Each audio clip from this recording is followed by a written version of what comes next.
and do a couple of videos. And the apartment was in that building over there. Isn't that cool? Really nice. You can come out here and eat your lunch. This is my new hood now.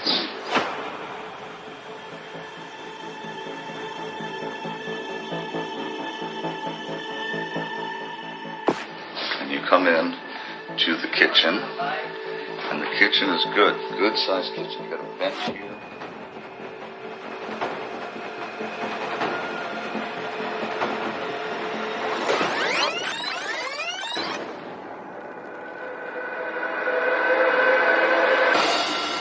If Charles did walk out of this apartment, where did he go? The closest person to us is missing. I'm thinking that someone just has him and he's somewhere. Like, where is he?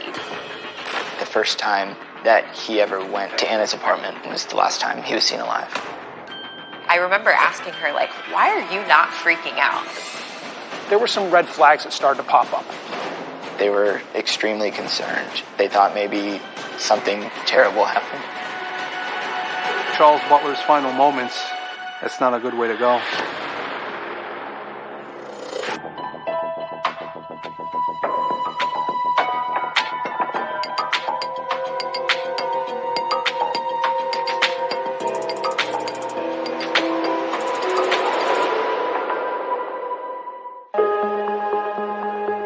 Autumn 2012.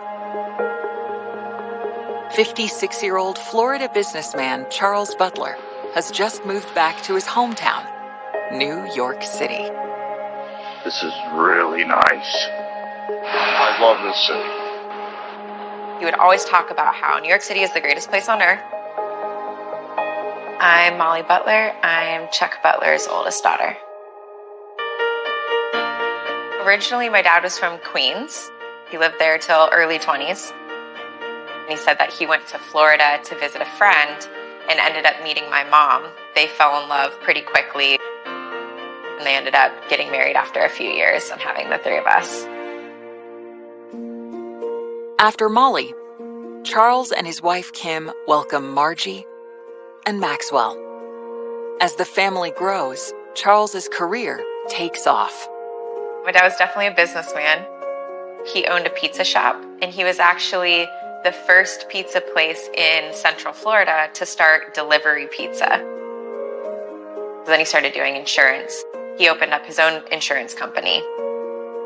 He just, great businessman, great with finances, very, very smart. I'm Margie Bolton, and I'm Chuck Butler's middle daughter. We're in love with architecture in New York City. His heart was always back in New York. He was always a city boy through and through, for sure.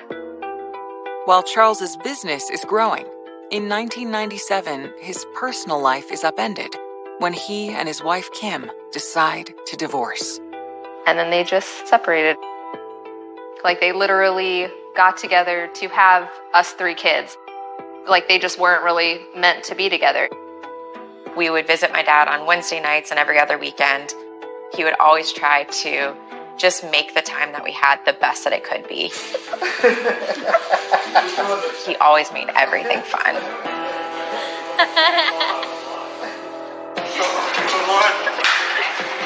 One of my favorite memories of all time was a New York vacation.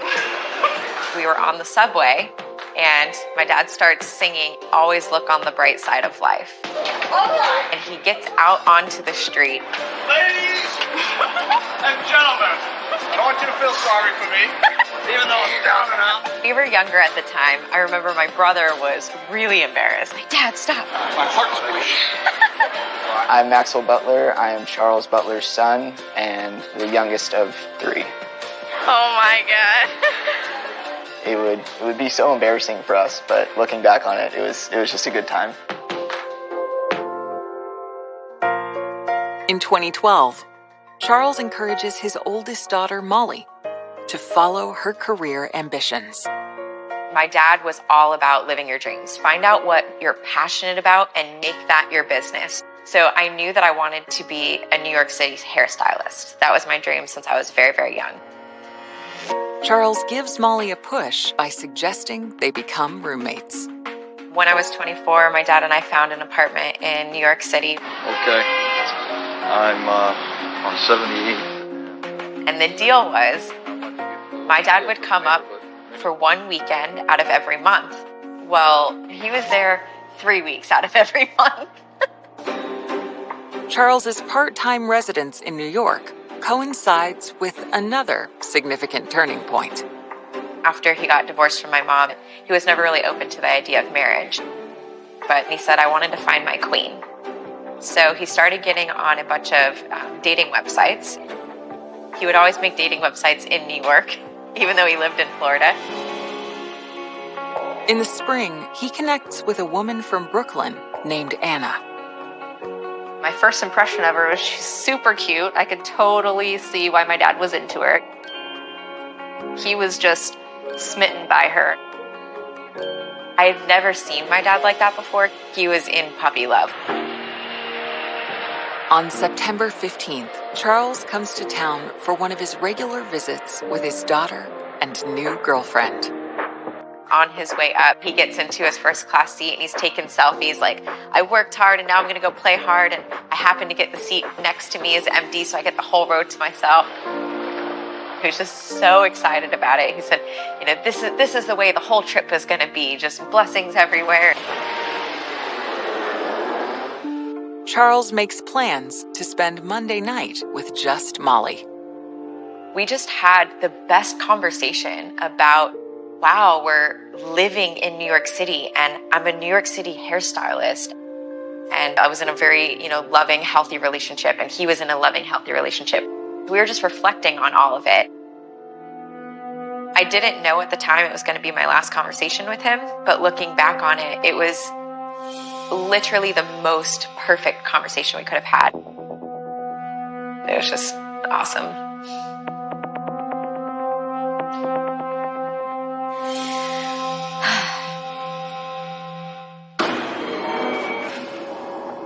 The next day, Tuesday, Charles has plans with Anna for a special evening. Tuesday, he had messaged me and he said, hey, I'm actually going to go out to Anna's house tonight. We're going to watch a movie. I'm going to sleep out there. She lived in Brighton Beach, Brooklyn. So this was a big deal that he was going to her house for the very first time. That night, Charles fills Molly in on the date.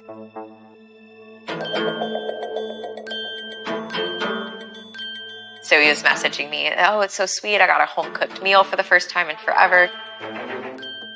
We're having a good time. He's like, I got my cantaloupe for the morning. It's great. She's going to go to work, and then I'll come back home, and I'll meet you in the city for lunch tomorrow. I was trying to book one of my flights back to Florida, and for some reason, when I was booking my flight, my credit card wasn't being accepted. So I was asking him, hey, can you buy my flight to Florida? I'll transfer you the money. He said, yeah, absolutely. Remind me in the morning.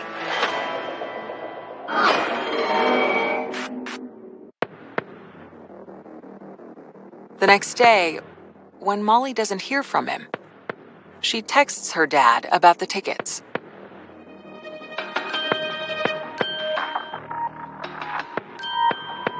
And he told me, I'm sorry, I wasn't feeling good. I had a party. And he called me Honey, which my dad had many nicknames for me, and Honey was never one of them.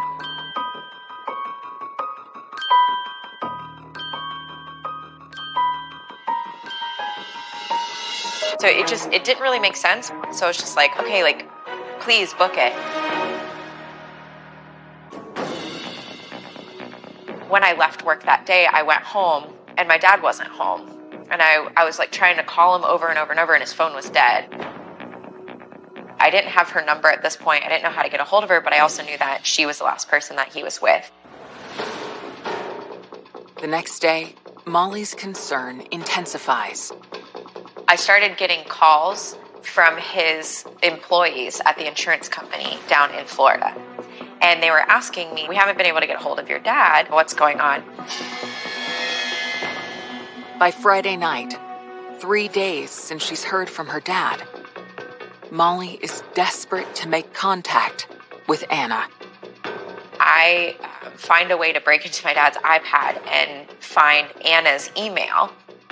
So 7 o'clock in the morning on Saturday, I get an email back from her finally, and she said, "Hey Molly, he left my house on Wednesday morning and broke up with me, and I haven't heard from him since." My dad was head over heels in love with her. He had told me that he was already looking at rings. So at this point, I know something's up. I email her back and I said, "My dad is officially missing." We still hadn't heard from him, and we were extremely concerned. It was just as if he just vanished. Investigators zero in on Charles's final moments. That was the last footage that we had of Charles. He just vanished the next day. And the focus falls on a seemingly friendly face. Have you had the locks changed since this? Since that, no. But we didn't know what the role was that she played. That's when I really, really got suspicious.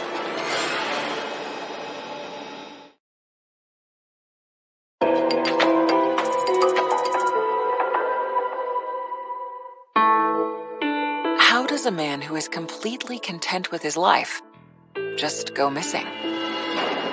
The only thing Charles Butler's family knows is that he went on a date with his new girlfriend Anna, and then abruptly ended their relationship. I'm talking to her and I say, what happened? What was going on? She says, "We had dinner on Tuesday night. Everything was great. He spent the night. On Wednesday, I went to work." According to Anna, that morning, Charles stayed in bed in her apartment. She said that in the morning we were texting each other, and then by the afternoon I was getting texts from him. And then he just broke up with me for no reason. And I said, "Oh, can I see the text messages?"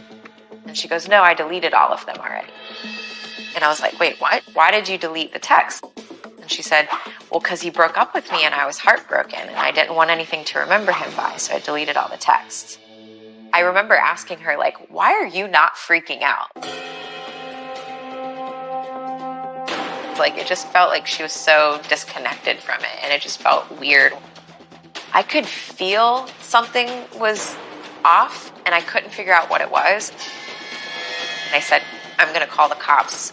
We need to find my dad." 2 cops showed up. They basically just start taking the information. And I'm telling them every detail that I can give him. His phone was dead for 3 days. I show them the text messages. He was spelling things weird. Certain people will say lowercase OK, and that's how my dad would say it. But this was capital O, period, capital K, period. So just the way that he was texting was weird. It was very obvious that it wasn't him. I am Christopher Heath. I'm the investigative reporter at WFTV Channel 9 in Orlando, Florida. We covered the disappearance of Charles Butler. NYPD comes in, they look at it. There's no evidence of foul play.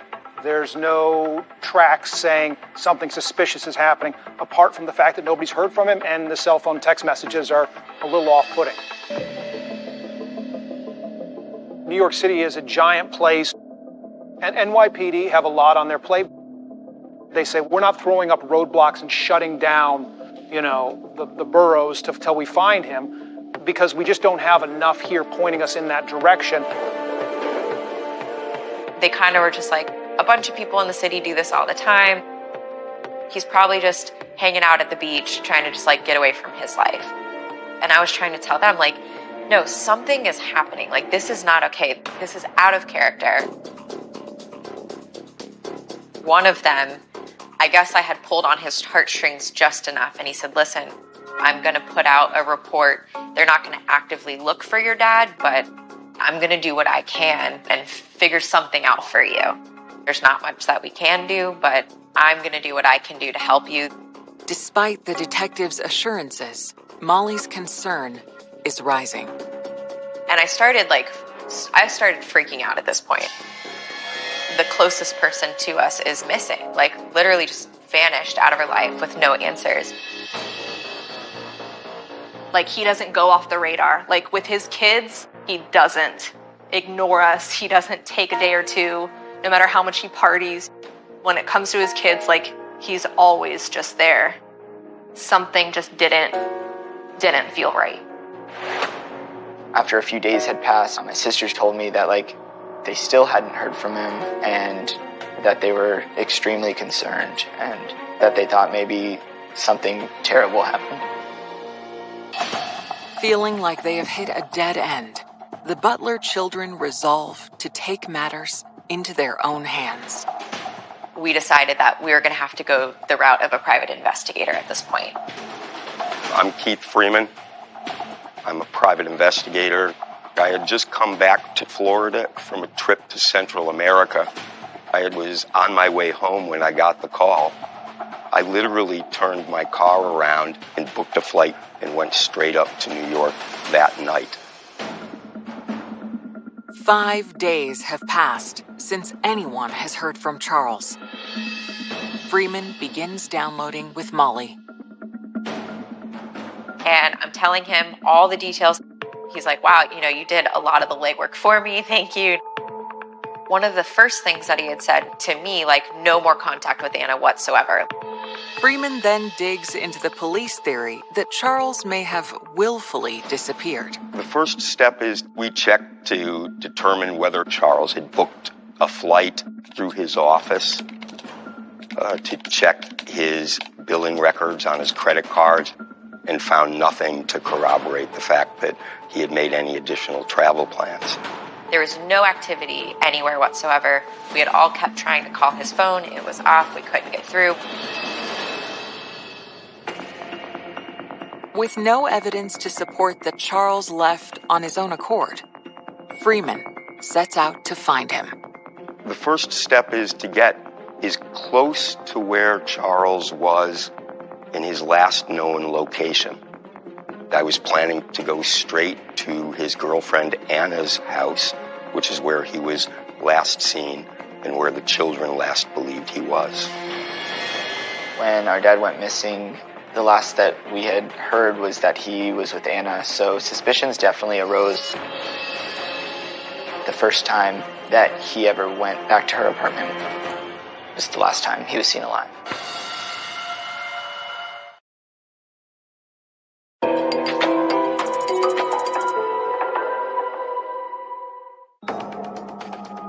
The private investigator hired by the Butler family is on his way to interview the last person to see Charles alive, his girlfriend, Anna.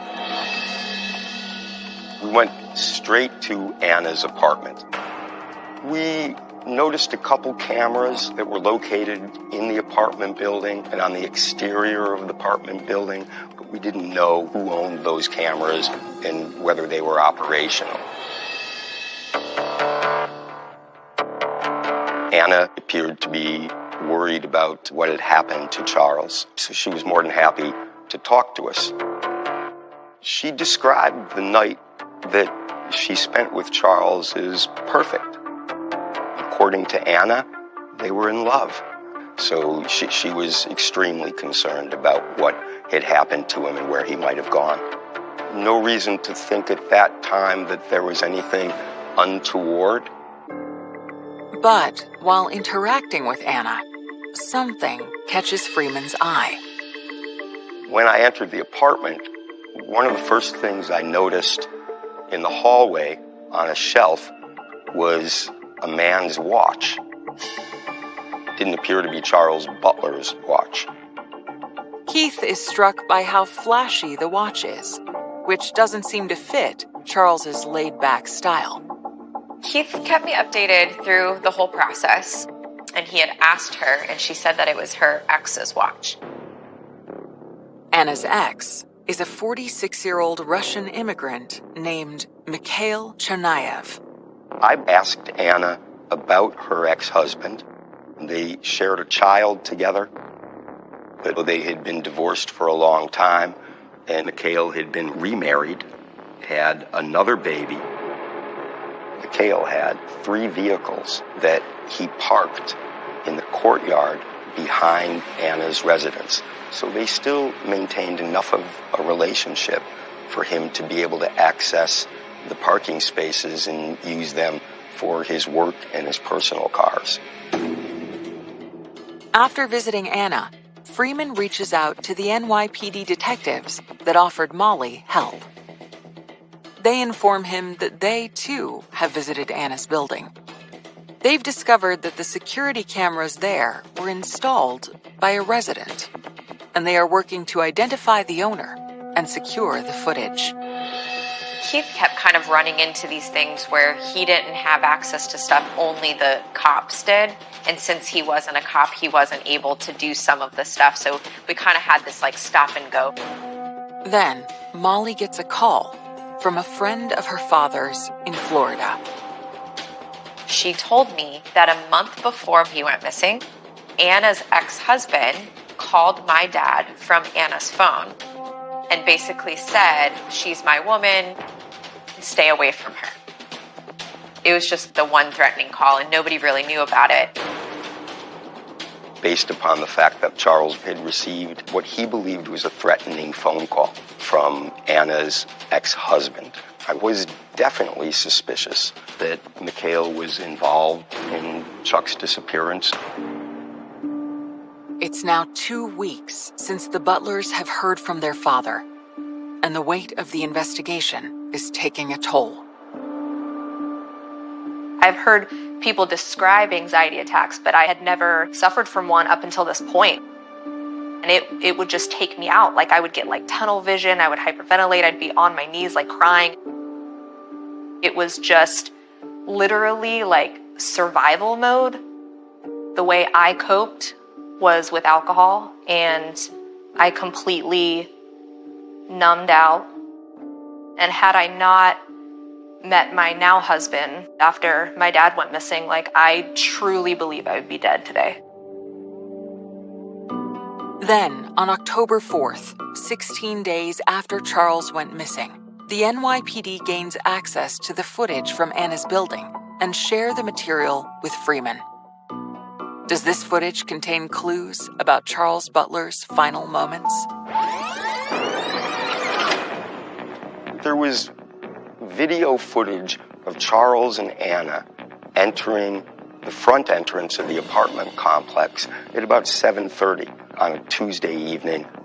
They went shopping, came back, couple just entering the building normally. At about 7:30 a.m. the following morning, they spot something else. We have video evidence of Anna on her cell phone outside the residence, and she finally had to go into work. Freeman continues watching the footage from the rest of the day. There is no video of Chuck ever leaving the apartment building after Charles and Anna had last entered her apartment. That was the last footage that we had of Charles. We know he walked into her apartment. We know he is not seen walking out. What happened? He just vanished the next day. The footage does, however, reveal a potential clue. One of the video cameras clearly showed Mikhail's car being parked in the early morning hours. Hours later, after Anna leaves, the van pulls out. He was watching the apartment and waiting for her to leave. Moments later, a camera in the back of Anna's building reveals something else. The video also captured Mikhail himself coming and going in the courtyard behind Anna's residence. We were able to see his work van leaving and returning on 2 occasions that morning. While footage from behind the building is obscured, Mikhail's movements in the courtyard, combined with the fact that Charles never walked out the front door, lead investigators to a startling conclusion. NYPD believed that Charles had met with foul play and that Mikhail assaulted Charles. And the last time that he left in that van, Charles' body was in the van.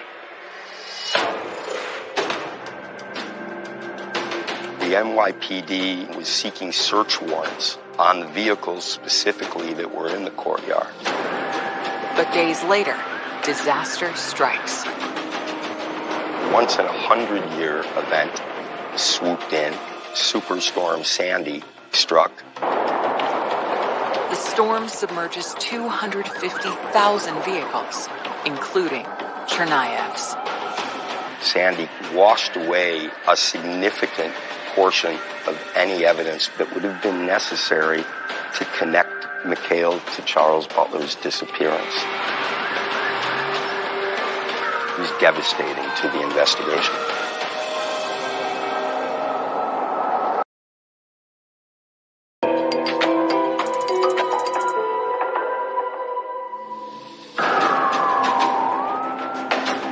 When potential evidence linking Mikhail Chernayev to the murder of Charles Butler is destroyed in Superstorm Sandy, it's a crushing blow to the investigation. Superstorm Sandy was devastating to New York and the people in New York. Makes it really challenging for the NYPD to be able to follow up on anything. They were at a standstill on the case for several months. 5 months into the investigation, Freeman knows the likelihood that Charles is alive is slim. The words that Keith had used, it's like, your dad's not coming back. Like, he's officially, like, gone. I still can't tell you any answers, but we do know that he's gone. In my teenage years, my dad and I would just kind of butt heads, I think. Like, we didn't always have the best relationship. I remember the last trip he made me get out of the car and give him a hug, which was very unusual because we didn't do that a lot. But we hugged and told each other we loved each other, and that was the last time I saw him.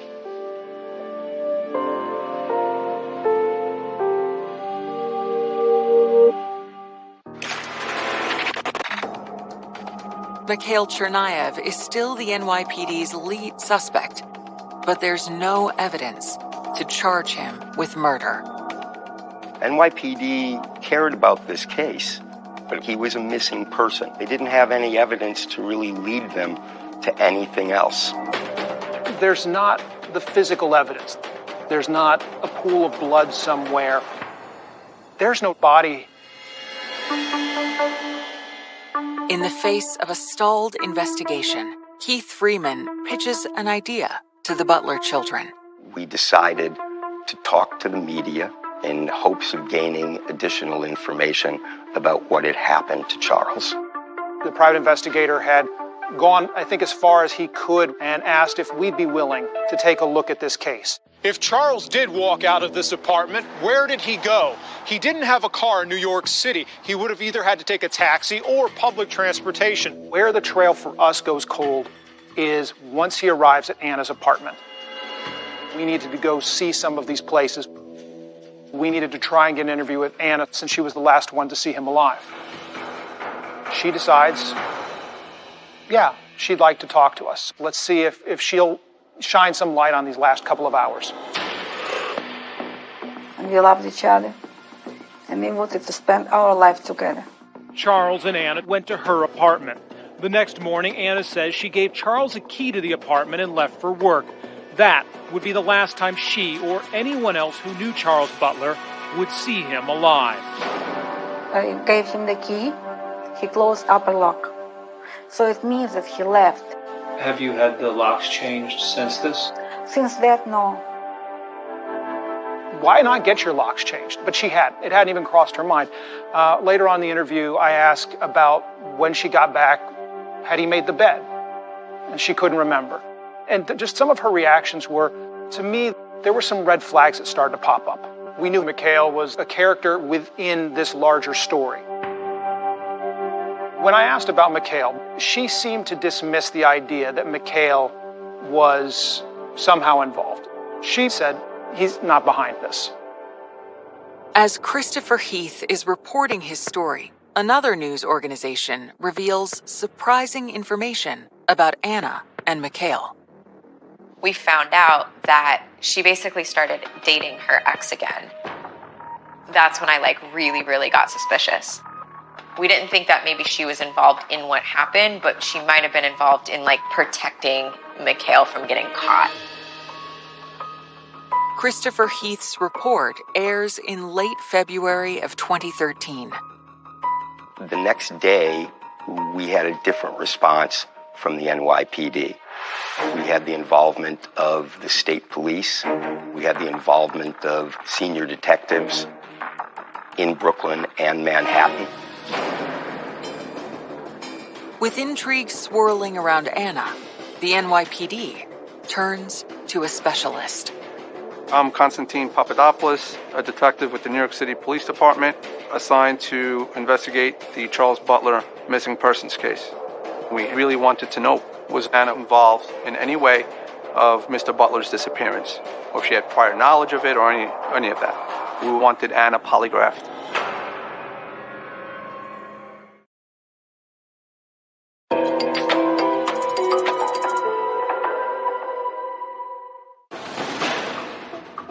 Eight months after Charles Butler disappeared, an NYPD detective is interrogating his girlfriend, Anna. I needed to find out if she had any prior knowledge of Mr. Butler's disappearance or if she had any involvement in his disappearance. So when I spoke to Anna, her demeanor was very cooperative. Anna told me she wanted to find out what happened to him as well. I asked about her ex-husband, Mikhail. She met Mikhail in Russia. They also have a son in common, but they did have their differences. According to Anna, he was a very jealous person, questioned her a lot about different things, even though they were not together. He was still jealous. During my course of the interview with Anna, she didn't believe Mikhail had something to do with his disappearance. But you don't know what's going on in someone's head, you know? At the end of the polygraph, she came up, no deception indicated. She had no involvement in Charles Butler's disappearance, so she was in the dark. With no additional insight or evidence, the investigation is at a standstill. But the following day, the NYPD gets an unexpected call from officials in upstate New York. There was a fisherman whose boat had broken down in an infrequently traveled area. The fisherman got out of his boat near the shoreline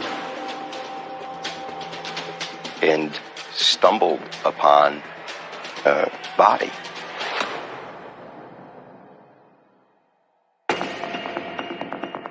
When the body was found upstate New York, that DNA was matched with the DNA that the case detective submitted.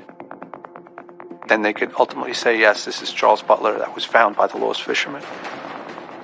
After 8 months, Charles Butler has been found. I remember getting the phone call. I was still in New York. It was more brutal and gory than we could have ever imagined.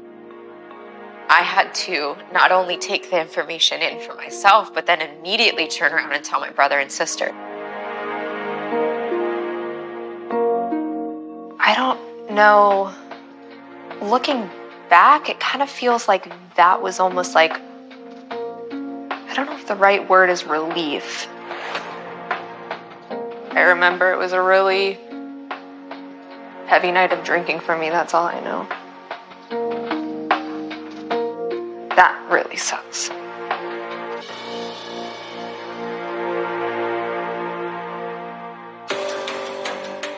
For investigators, the discovery of the body is the first piece of solid evidence in the case. Charles is found under suspicious circumstances. So now the investigation is going to change. So at this point, the detective calls me up and asks if I could polygraph Mikhail. He voluntarily came. Yes. He was very cooperative. He seemed enthusiastic to help. He's a middle-aged man, medium to large build, brown hair, balding a little bit. Without revealing that Charles's body has been found, Papadopoulos begins his routine. Whenever you interrogate somebody that's suspected of a crime, it's a long process. First off, with Mikhail, I built some rapport with him. We sat down, we spoke about common things, what he did for a living, where is he from in Russia, when did he come to the United States, questions like that. Just try to build rapport and see where his mindset's at for the polygraph later on. I asked Mikhail the regular questions that any investigator would ask him. Do you know him? Have you ever met him? Mikhail denied that he knew Charles. He explained to me that he knew that Anna was dating somebody, but he didn't know who it was. Then Papadopoulos suddenly produces a document, a map of the exact area where Charles's body was found. The demeanor that he had quickly changed. He was very nervous. At this point, everything came crashing around Mikhail.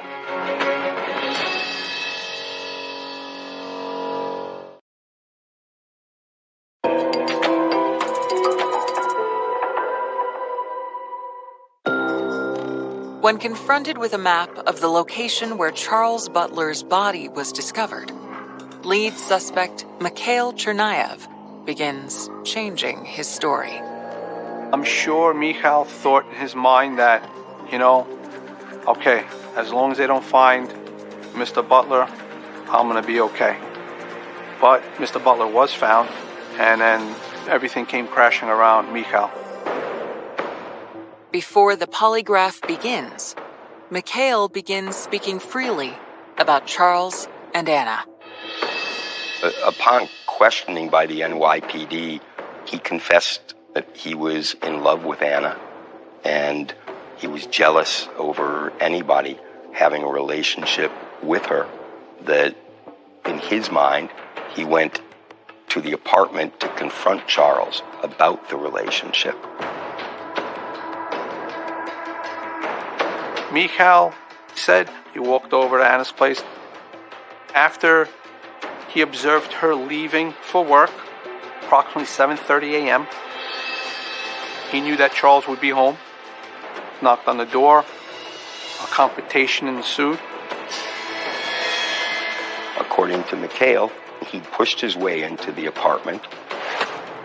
Charles screamed at him. Mikhail asked him to be quiet. When he didn't, Mikhail punched him in the face and knocked him down. He said that Charles still would not stop screaming. Mikhail took a knife from the kitchen counter,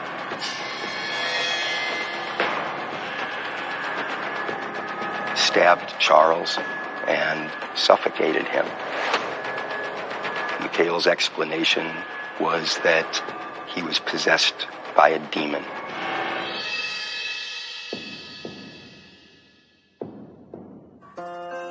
We never got to the polygraph examination because during the pretest interview, Mikhail confessed to Mr. Butler's demise. Mikhail told me that he didn't want Anna to find out that he had any involvement in this.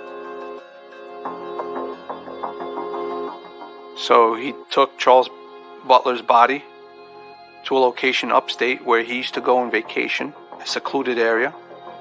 And that's where he dumped Charles Butler's body. Charles Butler's final moments, that's not a good way to go. Papadopoulos then questions Mikhail about the bizarre messages that were sent to Anna and the Butler children after Charles was dead.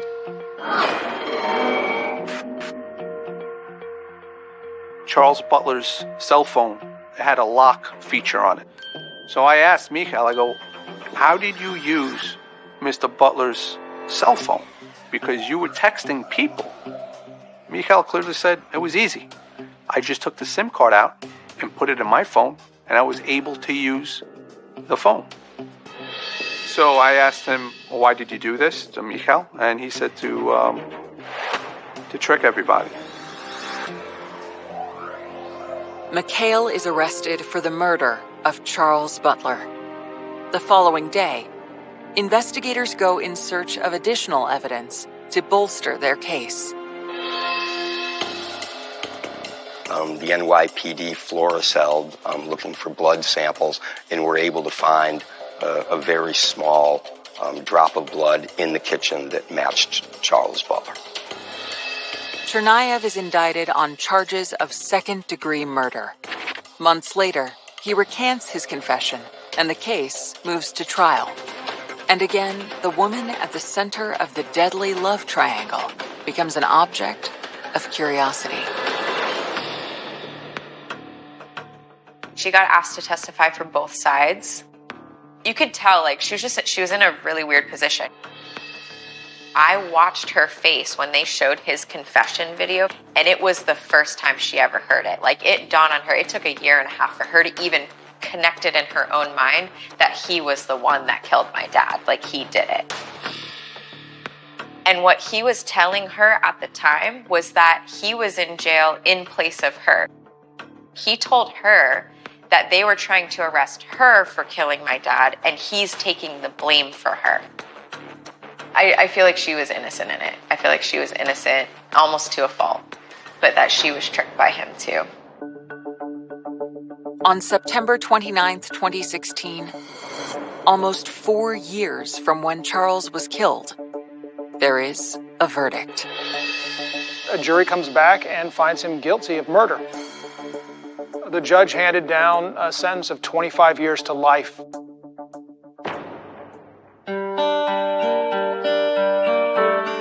With the trials behind us, I felt like we were finally able to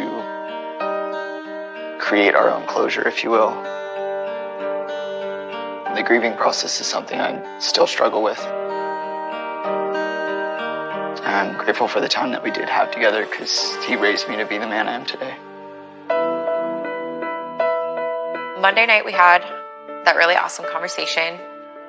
I think that trip he was the most excited I had ever seen.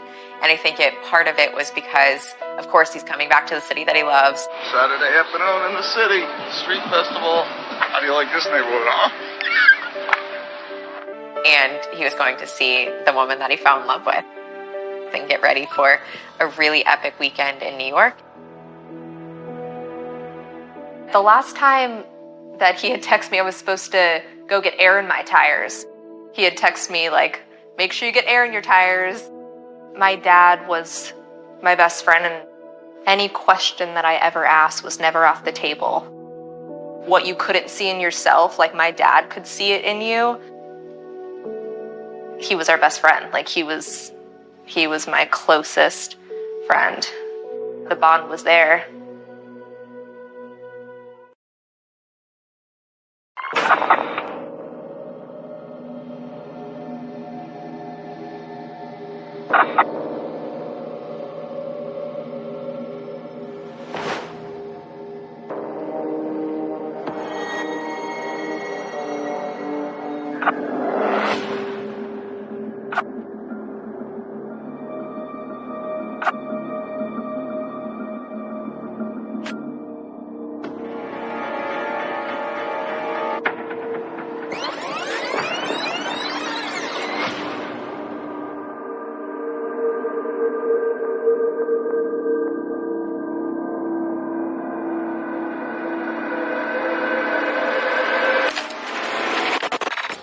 He slept good and that we can talk soon. All you have is the lifeless body of a 22-year-old. Why does someone do this? The most gut-wrenching part was seeing Heather's hand still grasping the sheet. But I just remember screaming, somebody's killed my daughter. You have to look at these videos and hopefully gain something from it. I think everybody was crushing on Heather. Who you tell your secrets to, now you tell your secrets to your cell phone. It was one of the most shocking videos I have ever seen in my career. I was watching the final moments of the life of Heather Nicole Maples.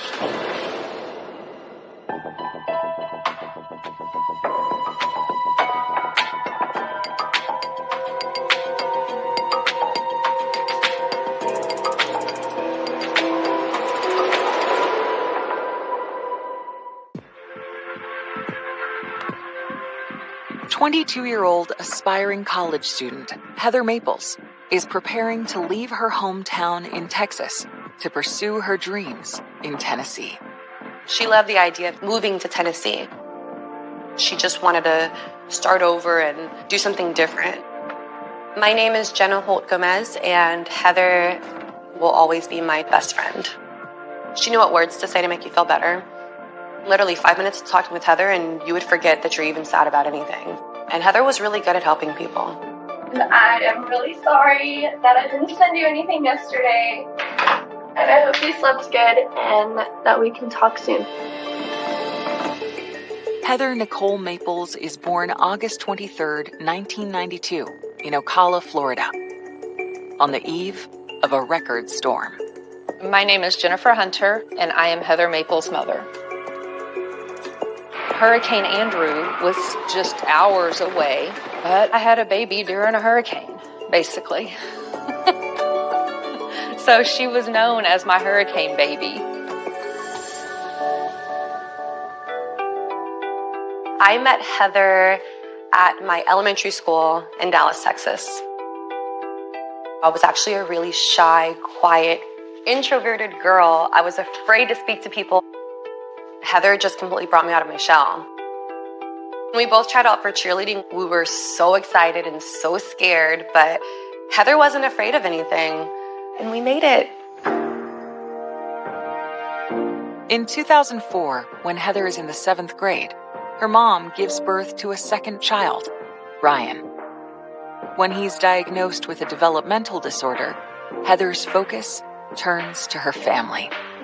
All of Heather's high school years were spent with Ryan, helping Ryan learn how to talk, learn how to walk. She just immersed herself with helping to raise and take care of Ryan. When she's not caring for Ryan, Heather lives the life of a typical teenager. We spent a lot of time talking about boys. We talked a lot about what we wanted to do with our future. Heather had wanted to go to college. She was interested in pursuing a career. She decided that she was going to be a counselor. She had always been that friend. She was that listening ear because she was such a compassionate person.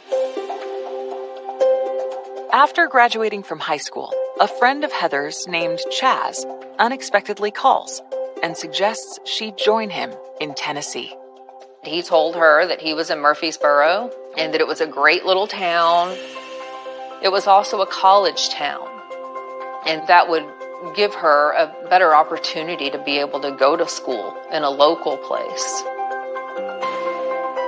I remember she packed up her entire car, and I was so depressed that she was leaving, but I understood and I admired her courage.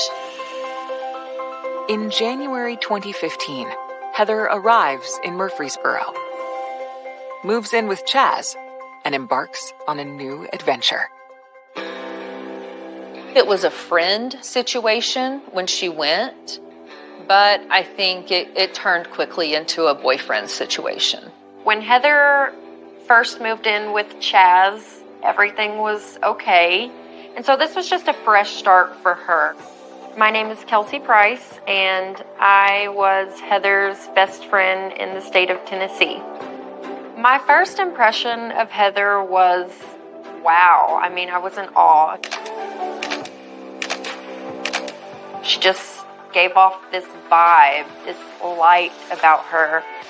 And I said to myself, this girl's going to be my best friend. Kelsey helps Heather land a job in the offices at the Cove apartment complex, where they both live. We worked hard, but we also had a lot of fun. We would go bar hopping, go to the mall, go shopping, get manicures, just the typical girly stuff.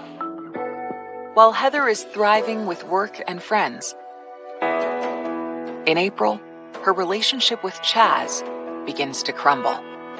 Heather and her boyfriend, they split up, and he moved out, and she was able to keep her apartment, so she didn't have to move again.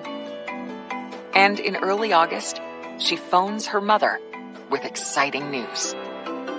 She was on the phone with me, and all she kept saying was, "Oh my gosh, Mom, oh my gosh." And I was like, "What?" And she said, "I was accepted to college. I'm going to college." And I was like, "You're doing what?" She was so excited, and I was so happy for her because that was something that she did on her own. It was her proud moment. A week later, Kelsey Price opens the rental office at the Cove apartment complex and notices Heather is late for her shift. She had a tendency to, sleep in. And so there were a lot of mornings where I would have to call her. About 9:15, I'm like, okay, Heather's not here. So I call a couple times. I don't get any answer. I remember her saying, if I don't answer my phone, just come get me. So when I open the door, I see her mattress and I see her laying there. And I'm calling out to her. I'm like, Heather, Heather. I walk over to her and I notice that she has a top on, but nothing else. And I'm like, gosh, she really got on one last night. So I look at her foot. I tap it. I'm like, Heather? And when I tap it, I realize it's dead cold. I slowly start to back out of the apartment. I was like just breathing and thinking like, what the hell is going on? I called 911 and they say, what's your emergency? And I say, I think there's been a homicide here. I'm Detective Sergeant Tommy Massey with the Murfreesboro Police Department. I made my way over to the apartment complex and met with Kelsey Price, who was her friend and also a co-worker of hers. When I arrived on the scene, they'd already established a crime scene, had it roped off. I could see the body of Miss Maples across the bed. Obviously, she was partially nude. You could tell there was some visible trauma to her person. I immediately met with Detective Maples, the first detective from our unit to respond. My name is Detective Larry Maples. I was a detective that assisted on the Heather Maples case. There was clear evidence of a sexual assault with semen, with hair, blood.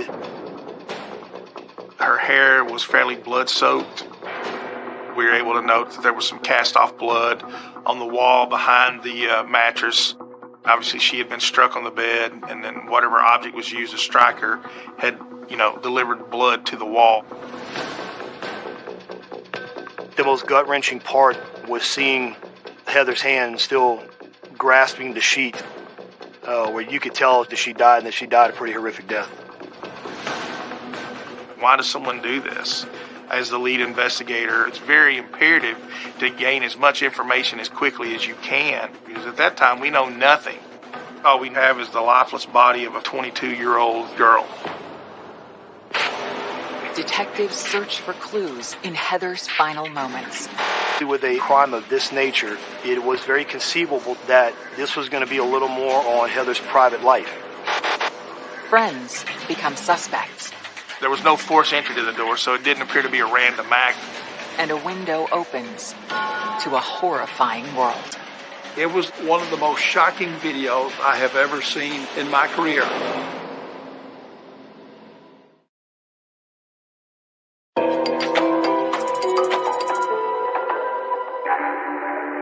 When investigators discover 22-year-old Heather Maples murdered in her own apartment, they begin processing the scene. There were several identifiers on Heather's body that were significant to us. There was, semen.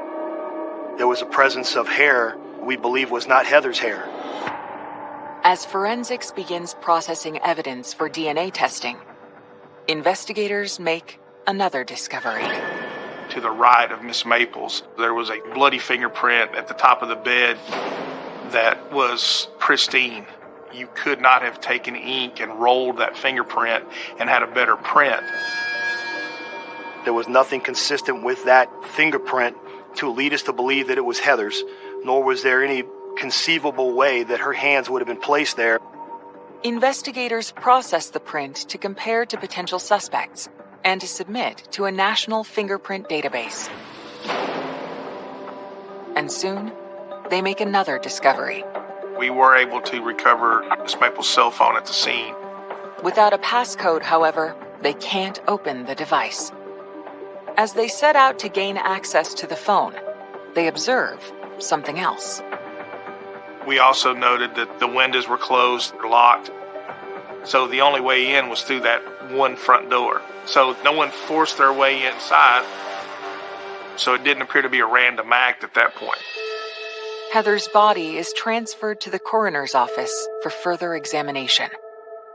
With the support of Heather's best friend, Kelsey, Detective Massey then embarks on a harrowing task. One of the most difficult things to do is the death notification to someone's family that their loved one is deceased.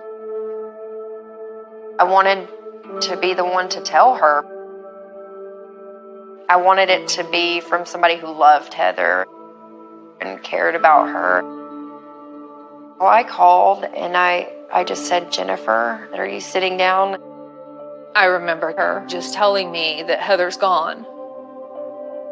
And I was like, where is Heather? Because I knew Heather was supposed to be at work. And then she said, Heather is dead. I just remember screaming, no, somebody's killed my daughter.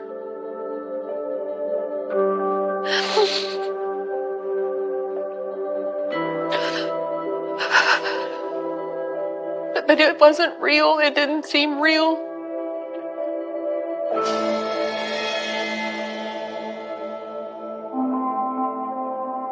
In his conversation with Jennifer, Detective Massey learns that the last time she saw her daughter was 6 days ago, when they spent the afternoon together in Texas.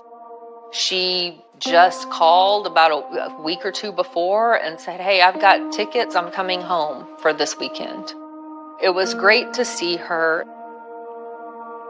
Heather and I were together. I dropped her off at her friend's house and I gave her a hug and a kiss and told her I loved her. I had no idea that that was going to be the last time I was ever going to hold my daughter.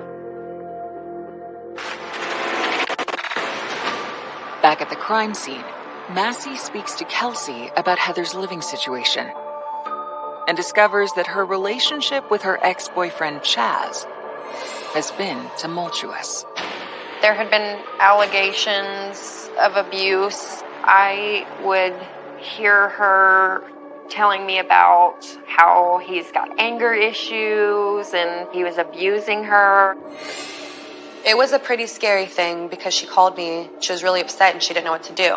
I told her to leave and come back home, but she was determined to really make something of herself. And there were often times where I thought, oh my gosh, am I going to have to go over here and intervene? But I helped her get a restraining order. I pretty much just took her under my wing from there on out. He becomes someone we wanted to have a conversation with about her death. Did something trigger him? Was this an act of aggression? And those are some things we wanted to know. Before police can track down Chaz, something unexpected happens at the crime scene. A young man came just about bursting through the crime scene. His name was Michael, and he was very determined to either get inside that tape, get inside that scene. It's not uncommon in some cases that you will have suspects come back to the scene and interject themselves into the investigation. Michael also shares an alarming piece of information. The interesting part was that he had Heather's keys. No one forced themselves into her apartment, and she's dead. So certainly That's somebody we want to have a conversation with. And we got him back to our offices pretty quick. He seemed pretty upset and despondent over the fact that his friend was deceased. How do you know Heather? I met her at the bar. This is going to be rude, but I got to ask it because that sometimes details are important, sometimes they're not. The first time you met her, did you have sex with her? I did not. I've never had any contact other than a hug. I've never even kissed her. So you've never had sex with her? Never. Okay. Michael may have had a little crush on her, but at the same time, he had a girlfriend, and I don't know if he ever acted on any of his feelings. Michael then reveals that before Heather was murdered, he spent much of the evening with her. What was the story on that? Yesterday, she asked me if I was off work, and she said she was hungry. I was like, cool, let's go to Old Chicago. Went to Old Chicago. According to Michael, after dinner, he went home, while Heather went to a local bar with friends. But later that evening, she reached out for help. She called me at 11:40. So 11:40 she calls you? Yes. Okay. And she tells me that I need to come to the bar. She really needs me right now. There's people hitting on her and she's really upset. I was like, okay, I'll be there. We learned from Michael in the interview, there was a situation where she was being, if you want to call it, harassed by the young man by the name of Artavio. He was following her around and touching her, and I was like, man, why don't you leave her alone? Michael had some concern about because he felt like he was being a little too, I guess, pushy with Miss Maples that night in the bar about trying to maybe have some advances toward her. Shortly after the incident, Michael suggested taking Heather home. We walked out the door. She's like, hey, I want to handle the bar. I'm hungry. Will you take me there? I said, sure. She orders biscuit, gravy, eggs, 2 eggs, and sausage. And we sat there. When she was done, I drove her to her apartment, dropped her off. I watched her walk up the stairs, and she was like, okay. He estimated that time to be approximately 2:30 a.m., the morning of August 7th, and that was the last that he saw her. Her door had to have been unlocked, though. Why? Because she had her keys? Because she didn't have any pockets or anything in her dress. And you forgot to give them back when you dropped her off? Yeah. Investigators take Michael's fingerprints and a DNA sample and set out to determine if he's been truthful about his evening with Heather. We had ideas where she was, but again, knowing where she was and knowing what she's doing while she's there are very different things. We wanted to retrieve the video from Handlebars. They'd been out there to eat, and that was their last stop before he drove her home. The investigators pull the footage in question for insight into what may be Heather's final moments. We watch it in real time, just like you would a movie. You have to look at these videos and hopefully gain something from it.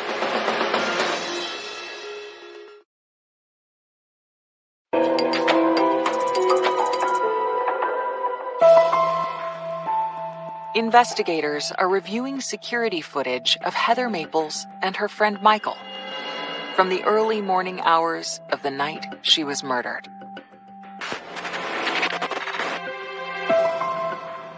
We're able to piece together through that evidence that she had been with Michael. We were interested to see what would happen next.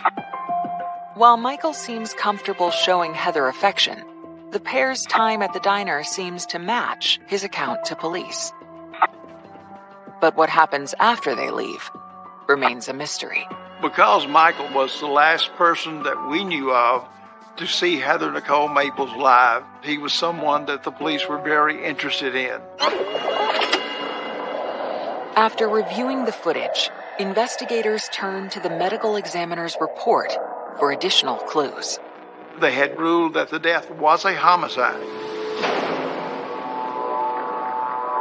and that the cause of death was strangulation and blunt force trauma to the head.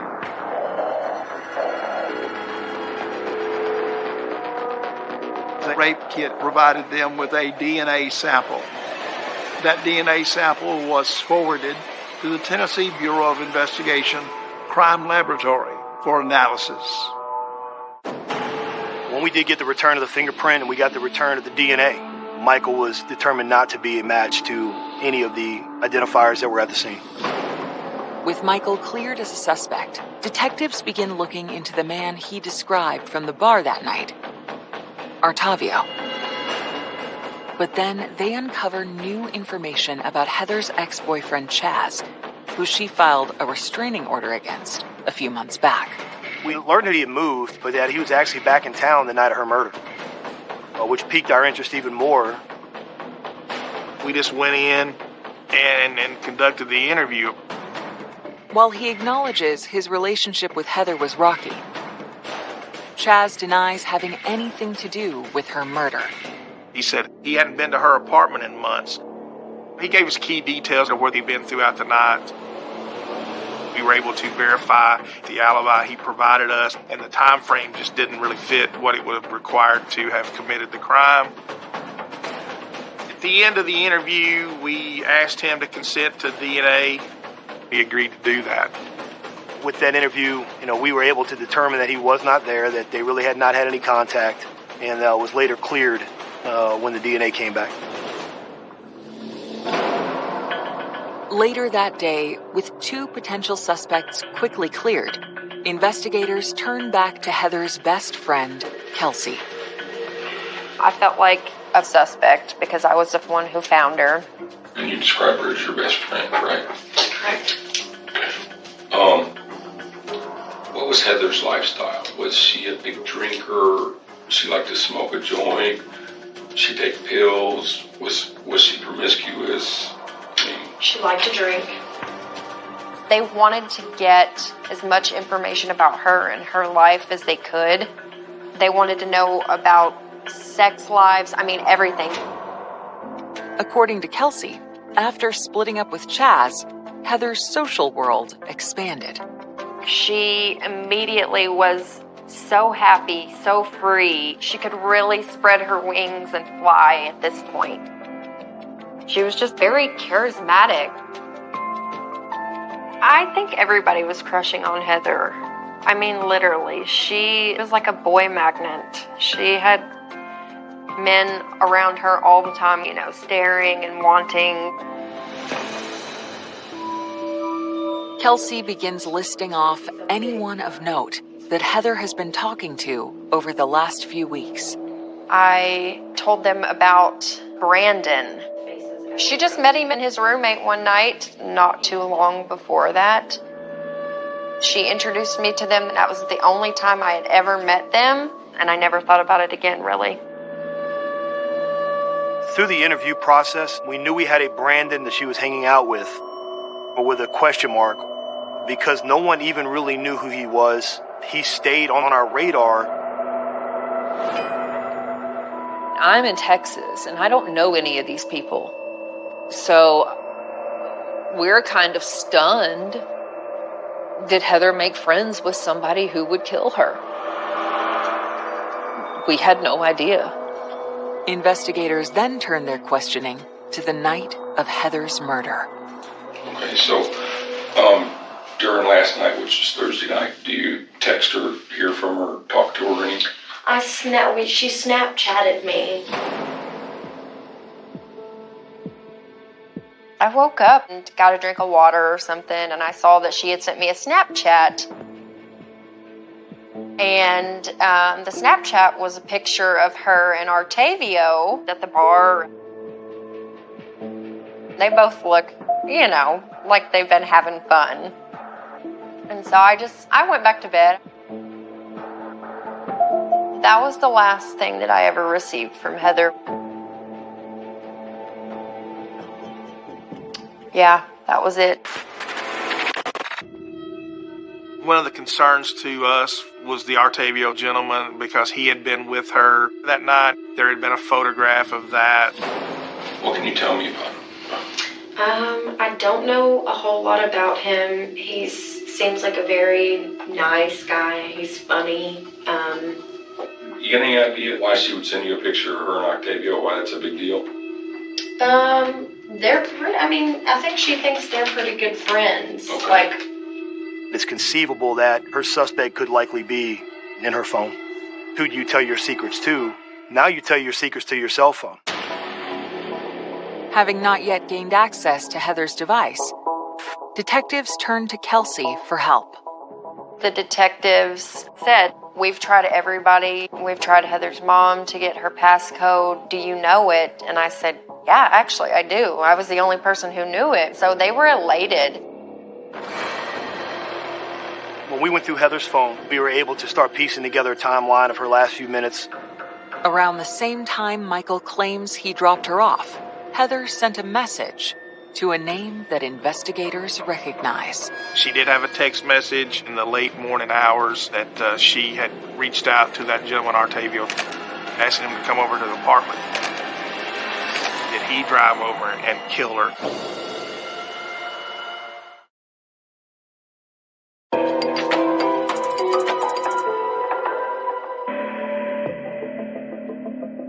When investigators examine Heather Maple's phone, they discover she texted her friend Octavio, inviting him to her apartment hours before she was found murdered. It was one of the last ones she sent out.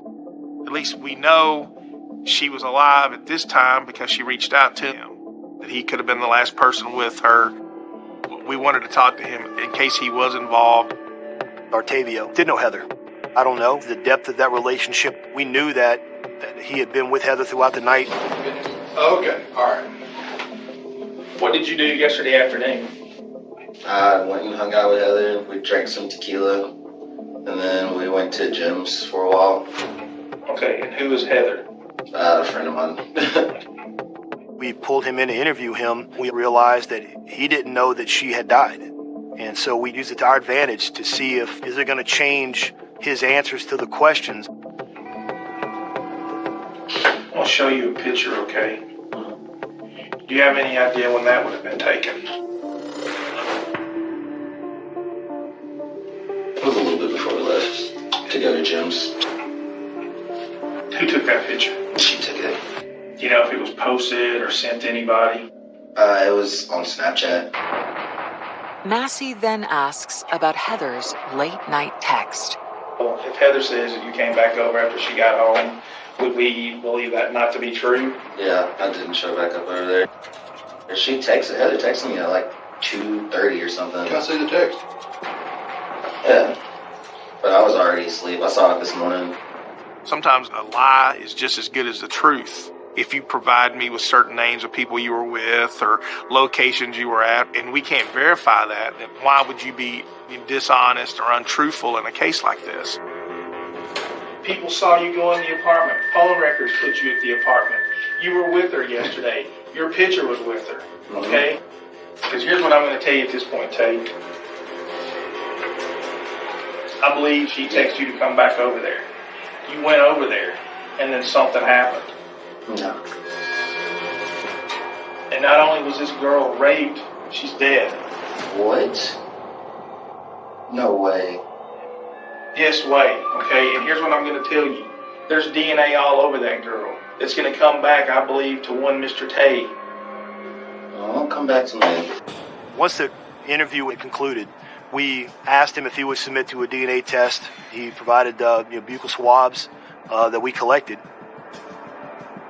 As detectives wait for the lab results, they investigate Octavio's version of events. As we say, everybody's a suspect until they're not. But we were able to determine that he did not respond because he had actually been with someone else, which made it easier to corroborate his story. So we had to mark him off the list as a suspect at that time. But at the same token, you're like, oh, that's kind of bad because right now we're back to square one again. Over the next few days, detectives circle back to Heather's list of friends in search of new leads. And one name keeps coming up. You got the mysterious Brandon guy from the bar, Could he have something to do with it? And could he have known where she lived? Could he be involved? And it was interesting looking at everyone's notes. where Brandon was written down, or Brandon that was circled, and then later Brandon was circled twice. But something puzzles investigators. With all the accounts of that night, Brandon has never been placed with Heather. We didn't feel like we were at a total dead end, but we'd worked pretty much for 7 straight days nonstop on this case, hadn't taken very many breaks, hadn't slept a lot. Every day we had calls with the detective. He was very good at keeping us up to date. But it almost feels like you're living one of those TV shows. I was angry, I was sad, I was frustrated. It's amazing how that relationship with a victim's family can drive you when you're tired, fatigued, frustrated. We worked for Jennifer at that point, and we wanted to make sure that we did everything that we could to make sure that at some point she could find peace. On the 8th day of the investigation, as Detective Massey prepares to leave the office, his plans are interrupted. That afternoon, I got a phone call from one of the directors down at the TBI crime lab. We had received a hit on the fingerprint that was submitted from the bed. It belonged to the mysterious Brandon. His fingerprints had been previously submitted into the APHIS system by a company that he was seeking employment with, and that they had a match to the one we had submitted from the bloody fingerprint on the bed. Once we got that fingerprint back, now all of a sudden this Brandon came into full focus and became the center of the investigation. Where does he work? Is he going to school? Who is Brandon?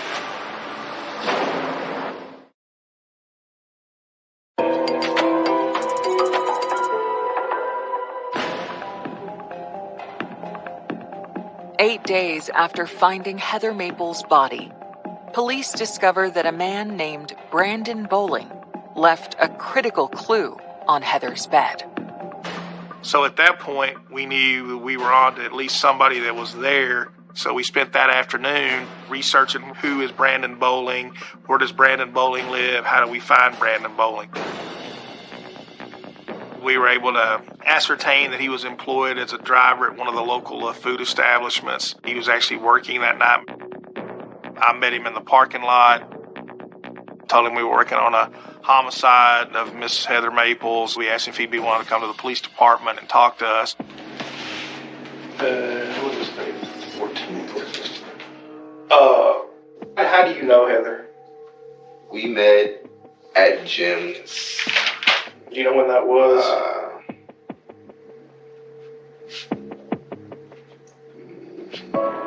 Maybe 3 or 4 months. There are different ways to interview different people. Sometimes you have to be gentle with them, I tried every technique you could, to be his friend almost, to give him opportunity to have an out as to why it happened. Ever been to her apartment? I have been to her apartment. The times you had gone over there, did she have to let you in, or was the door unlocked, or do you remember? So I think she usually left her door unlocked, so. Let me ask you this, have you ever been sexually intimate with her? The first night? No, second night. Second time I met her. You hooked up with her? Yeah, we did. When's the last time you were at her apartment? That might have been in July. At that point, we knew obviously he wasn't telling the truth, because there's no way his bloody fingerprint gets there on that bed sheet that night if he's not been there in 2 months. And it was still wet when we actually got on the scene. Once we confronted him with physical evidence, you could see his demeanor change, his shoulders drop, head drops. You know you were there, you know what happened. So now you need to tell me so that I can understand. I don't know I was there. I don't know I was there. That's the thing. Okay, well then how did your bloody fingerprint get on the bed? There's no way I did anything. She just got accepted into college. Like, I was happy for that. It seemed like he was starting to collect the fact that, he's had. That we know it, we've got it. I don't believe you don't remember what happened. Look at me, young man, because this is important. They can put you to death. Do you understand? Okay. Because this is the most important conversation you had in your life. The only way your bloody fingerprint got there is your hand's bloody. And you had your hands on her when you were raping her. Well, then tell me what happened. I thought several times throughout my interview with him like he was on the verge of confessing. But he never would. He never would come off of anything other than he'd not been there. At the end of the interview, we asked him to consent to DNA because we told him it could clear the case if he wasn't truly there. And I want you to just take one at a time. You're going to basically stick it first on your right cheek, swirl it around. While investigators await the results of the test, based on the strength of the fingerprint evidence, they make their move. After he basically would not tell us anything that we needed to know. Well, I'm going to tell you what, at this time, Brandon, you're being charged with first-degree murder in the death of Heather Maples. Okay? He was subsequently charged with first-degree murder that night. To build their case, police file a subpoena to access Brandon's phone. Detective Massey then makes a call. It was uplifting, calling Miss Hunter and telling her, I just booked the man into jail that may have murdered your daughter. Because at least at some point, maybe she found comfort in that. Detective Massey called me to let me know that he had caught someone. And it was a sigh of relief. But again, we had no idea who he was or why did he do it. I mean, that's the one question that I still have is why. I still don't know. When investigators gain access to Brandon's phone, however, they gain chilling insight into his motive. This is a perfect example of the things you can't unsee. What was in that phone will be with us for the rest of our lives.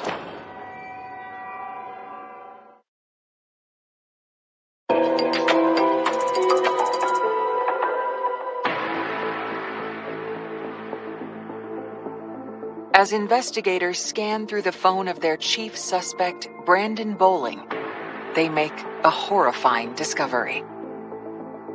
The video from the cell phone of Brandon Richmond Bowling was one of the most shocking videos I have ever seen in my career. You could see the room of Heather Nicole Maples. You could see the bed. You could see Heather Nicole Maples being raped. And you knew that at this time she was alive. It was obvious she had been beaten and she was suffering. The thing that struck me the most was that I was watching the final moments of the life of Heather Nicole Maples.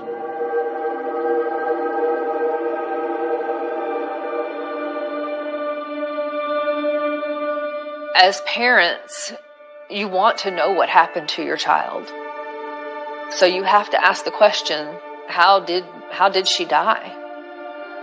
And be careful what you ask for, because the answer you get is horrifying. It's awful.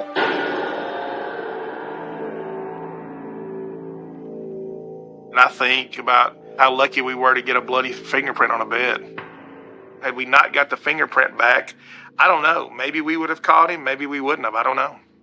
There's always the possibility that we wouldn't have. And maybe somewhere down the line continue to do what he did.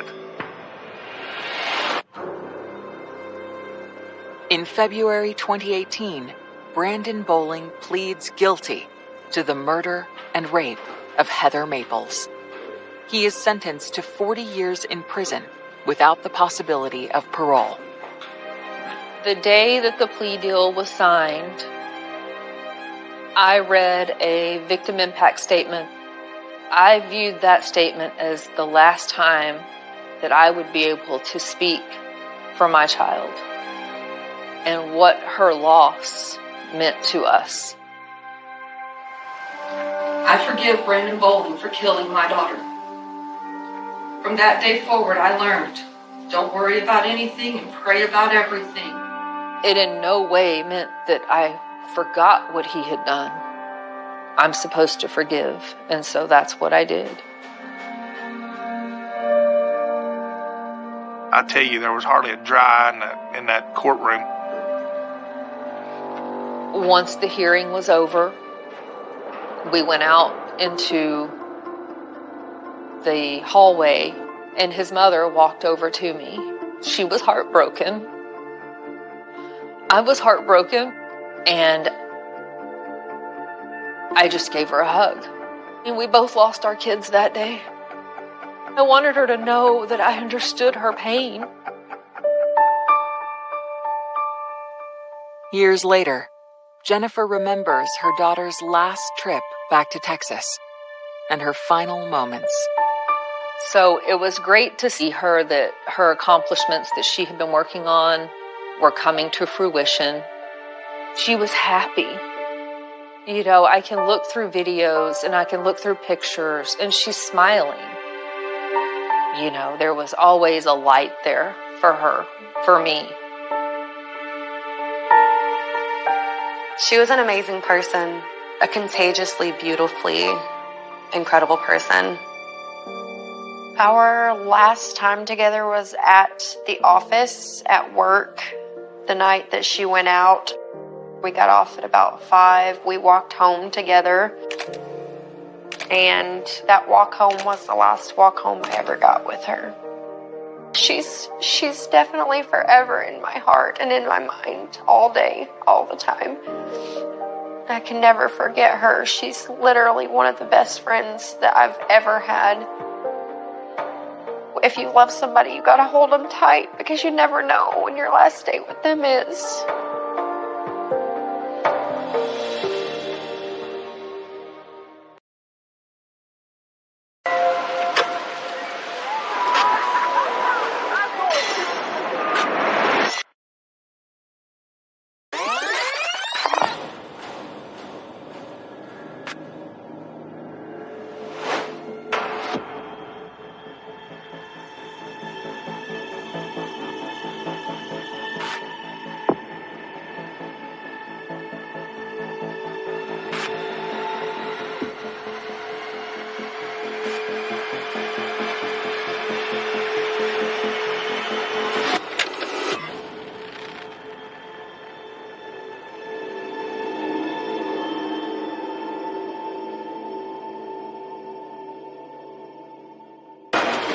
In case y'all didn't know, Black Girl Sunday.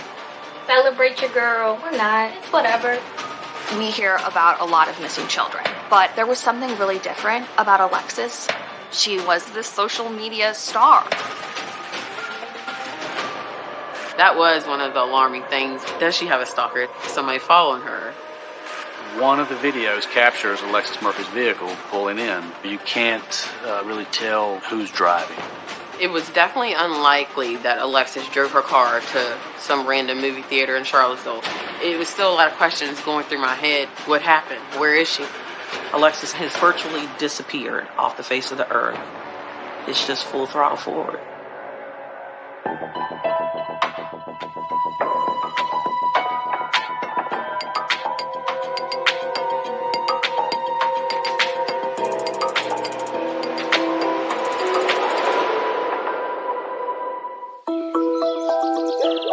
It's August 2013.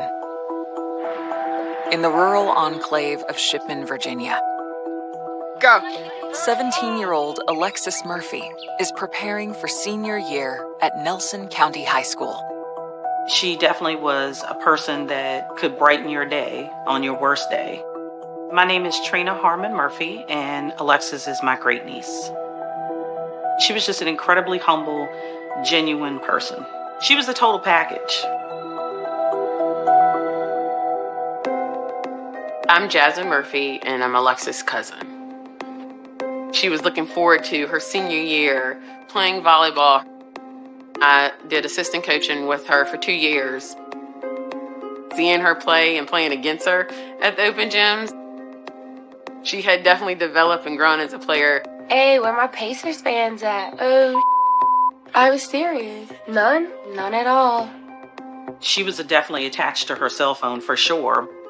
If the battery was dying, she would plug in multiple extension cords so that she could still move about the house and take the phone with her. Okay, my life is pretty much complete right now. Whoever invented this, thank you so much. Alexis's journey to the cusp of adulthood began on June 5th, 1996, when she was born into a loving, extended family. Even when she was a baby, she was just a funny, outgoing person. She was always getting into stuff, but I definitely saw her grow up. She was definitely smart. She could come to me for things, or if I had clothes that were too small, hand me down to Alexis. She loved them. She grew up around most of her cousins, so cousins are more like brothers and sisters. As she got older, you saw her get more interested in music, dancing. She was forever recording herself dancing. If I was dancing in the car, she would just laugh at me and was like, don't ever do that again. Just a joy. She loved her music and dancing. She definitely did.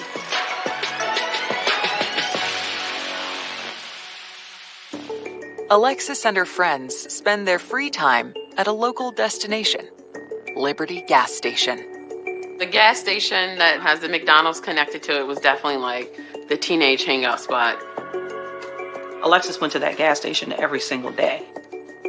It's a rural county, the gas station is just kind of where kids hang out. Alexis's social world, however, extends far beyond Shipman, Virginia. My name is Katie Love, and I was an investigative reporter covering the Alexis Murphy case. In 2013, we're just starting to understand the power of Twitter, and Alexis got it right away. You knew what she was up to because she would tweet it. In case y'all didn't know, it's Black Girl Sunday. Celebrate your girl, or not, it's whatever. The average teenager probably has a couple hundred followers. Alexis was completely different. We're talking about 12,000 people who just wanted to know what she was up to. She was this social media star. Gotta go feed the dog. Don't nobody feel like doing that. Bring your ass here. I haven't even named whatever. We would joke about it, and she was like, I don't even know how they're following me. I'm like, well, they obviously like what they see or what you're doing. On Wednesday, July 31st, Alexis hangs out with her cousin, Jasmine. After volleyball camp, I had asked her to ride with me to Madison Heights to get my eyebrows done.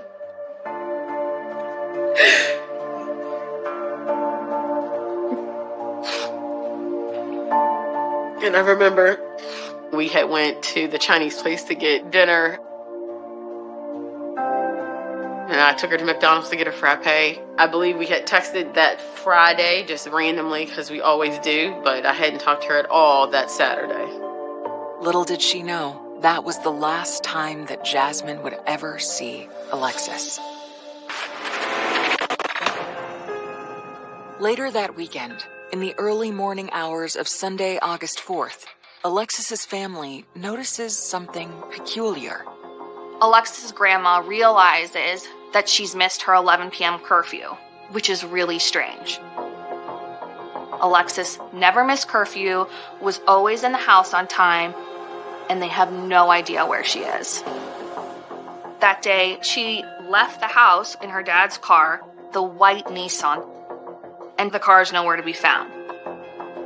Of course, her grandmother, immediately started to call her phone, but it went straight to voicemail. Alexis was always tapped into that phone. When she didn't answer it, that was a big clue. I thought she'd had a car accident. That was my first thought. Her mom works night shift at the post office, so she came home from work that morning and immediately went to the sheriff's office and filled out a missing persons report. I'm William Everett Mays, Jr. I go by Billy. I was investigator lieutenant with Nelson County Sheriff's Office. I get a phone call, and it's brought to my attention by one of the deputies with Nelson County that this young lady didn't return home. The deputies had already spoke with the family and got a lot of information that I needed to start my investigation. Teenagers, a lot of times, tend to be a little secretive about what they're doing. We have to take into account that maybe she is with someone that she doesn't want you to know about, or she's went somewhere that she doesn't want you to know. As Lieutenant Mays gets up to speed on the case, he's alarmed by Alexis's large Twitter following. She had a lot of followers on social media, but with that, there's the downside. It's just a breeding ground for predators. But just in a matter of hours, I had a huge resource available. We had social media experts from the FBI that were devoted solely to that. That was critical in this case. I remember coming through her social media and seeing some of the things people would post, like, oh, I would like to meet you, or you may see me sooner than you think. That was one of the alarming things. Does she have a stalker? Is somebody following her? As investigators dig through the large digital trove, they spot one tweet that points to her plans for early Saturday evening. As she was posted throughout the day, one of those said she was Berg-bound, which means she was headed to Lynchburg, which is a city just south of Lovingston. Her family explains to investigators the enthusiasm behind the 6:04 p.m. post. She had an appointment for her senior pictures the following week, and she loved hair and makeup. So her plans that day were to go to Lynchburg and buy hair to do her hair extensions for her senior pictures. Her mom gave her the lecture on not spending too much money on hair, and she told them she loved them and got in her car and drove away. That was her very last tweet. Police reach out to the Lynchburg store she was headed to, but shopkeepers say she never arrived. Whether or not she ever set foot in the city is a mystery. The million-dollar question is why? Why she deviated from that plan, and was that voluntary? To track her movements, Mays subpoenas Alexis's cell records. But while he waits for the results, late that afternoon, Trina devises a plan to find her using an app called Find My Phone. Oak Ridge Estates was the last location that the Find Me app on her phone actually provided. It's a vast piece of property. It's several thousand acres. So a lot of resources from the sheriff's office and the state police are focused on that area. There was a huge gathering of people. There was tons and tons of people willing to help. By 6:30, there was a state trooper helicopter in the air looking for her car. By 7:15, the first FBI agent was on the scene. You're on a pendulum between hope and despair. A suspect on the road to Lynchburg. It almost made you afraid to even be out at night alone. And clues from Alexis's final moments lead police to the end of a dirt road. It looks like something out of a horror movie.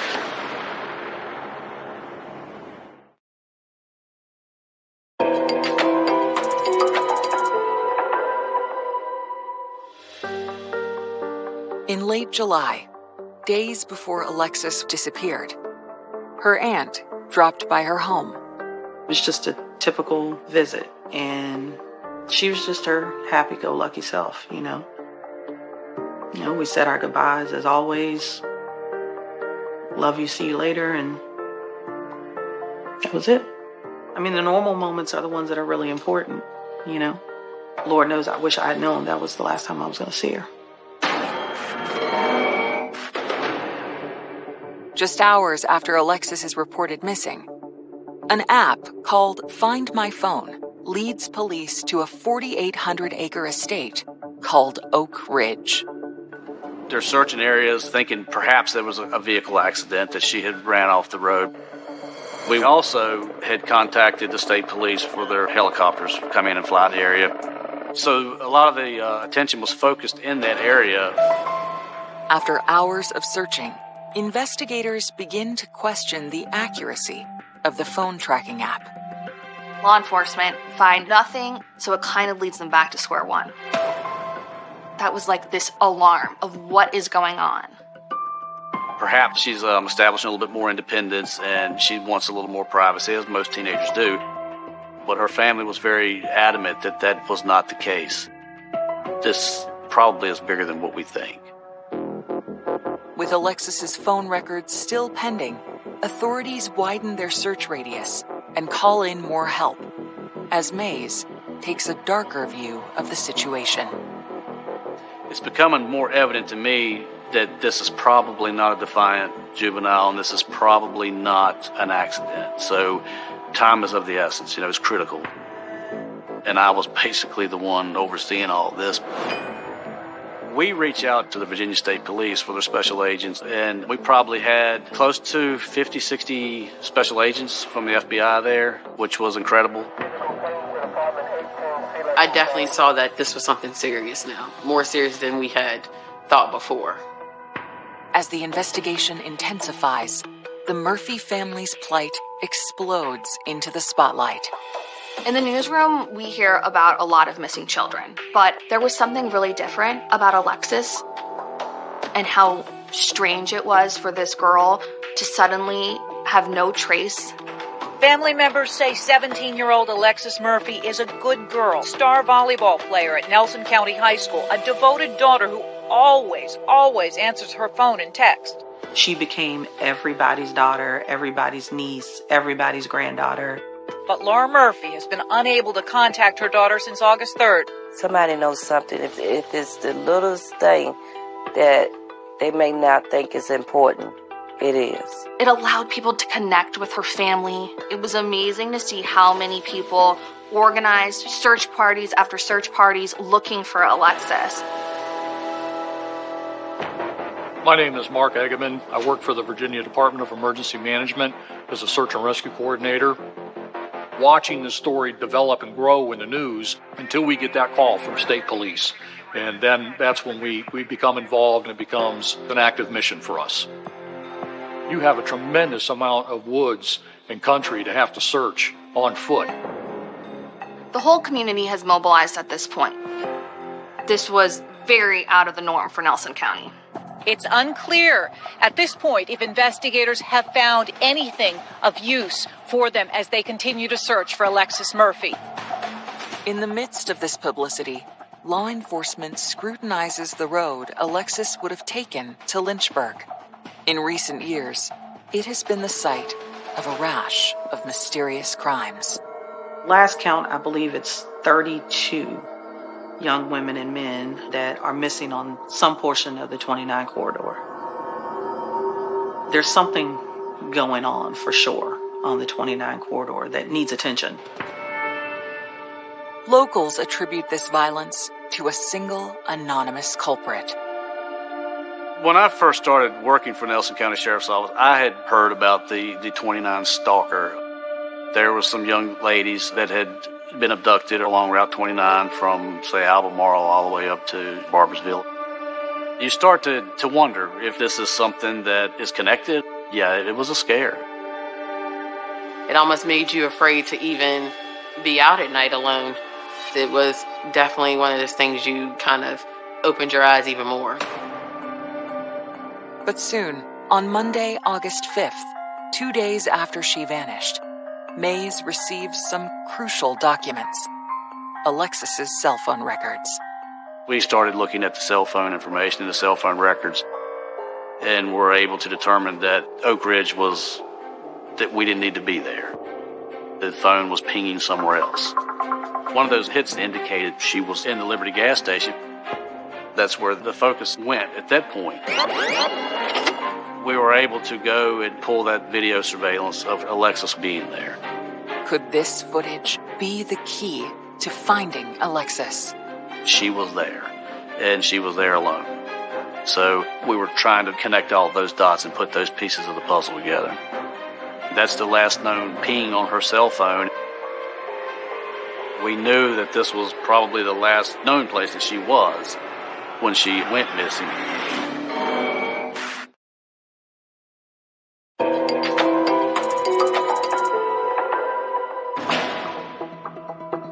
In the case of Alexis Murphy, police have obtained surveillance footage from the Liberty gas station on the day she disappeared, after her last tweet around 6 p.m. Could this video hold clues to her whereabouts? It was somewhere around 7 p.m. What I seen when we watched the video was Alexis coming into the store to pay for her gas. She looked fine when she was inside to me. She didn't appear to be distressed or distraught or in any kind of danger or scared, and she was there alone. There was really nothing that looked out of place. And then she exits the gas station. She could be very close when she left. It was somewhere around 7 p.m., and I believe it was 7:17 p.m. It was the last activity on her phone. So we have roughly a 17-minute window there that we're trying to figure out what happened. We were starting to canvass the area, the perimeter around the Liberty gas station, talking to every resident there.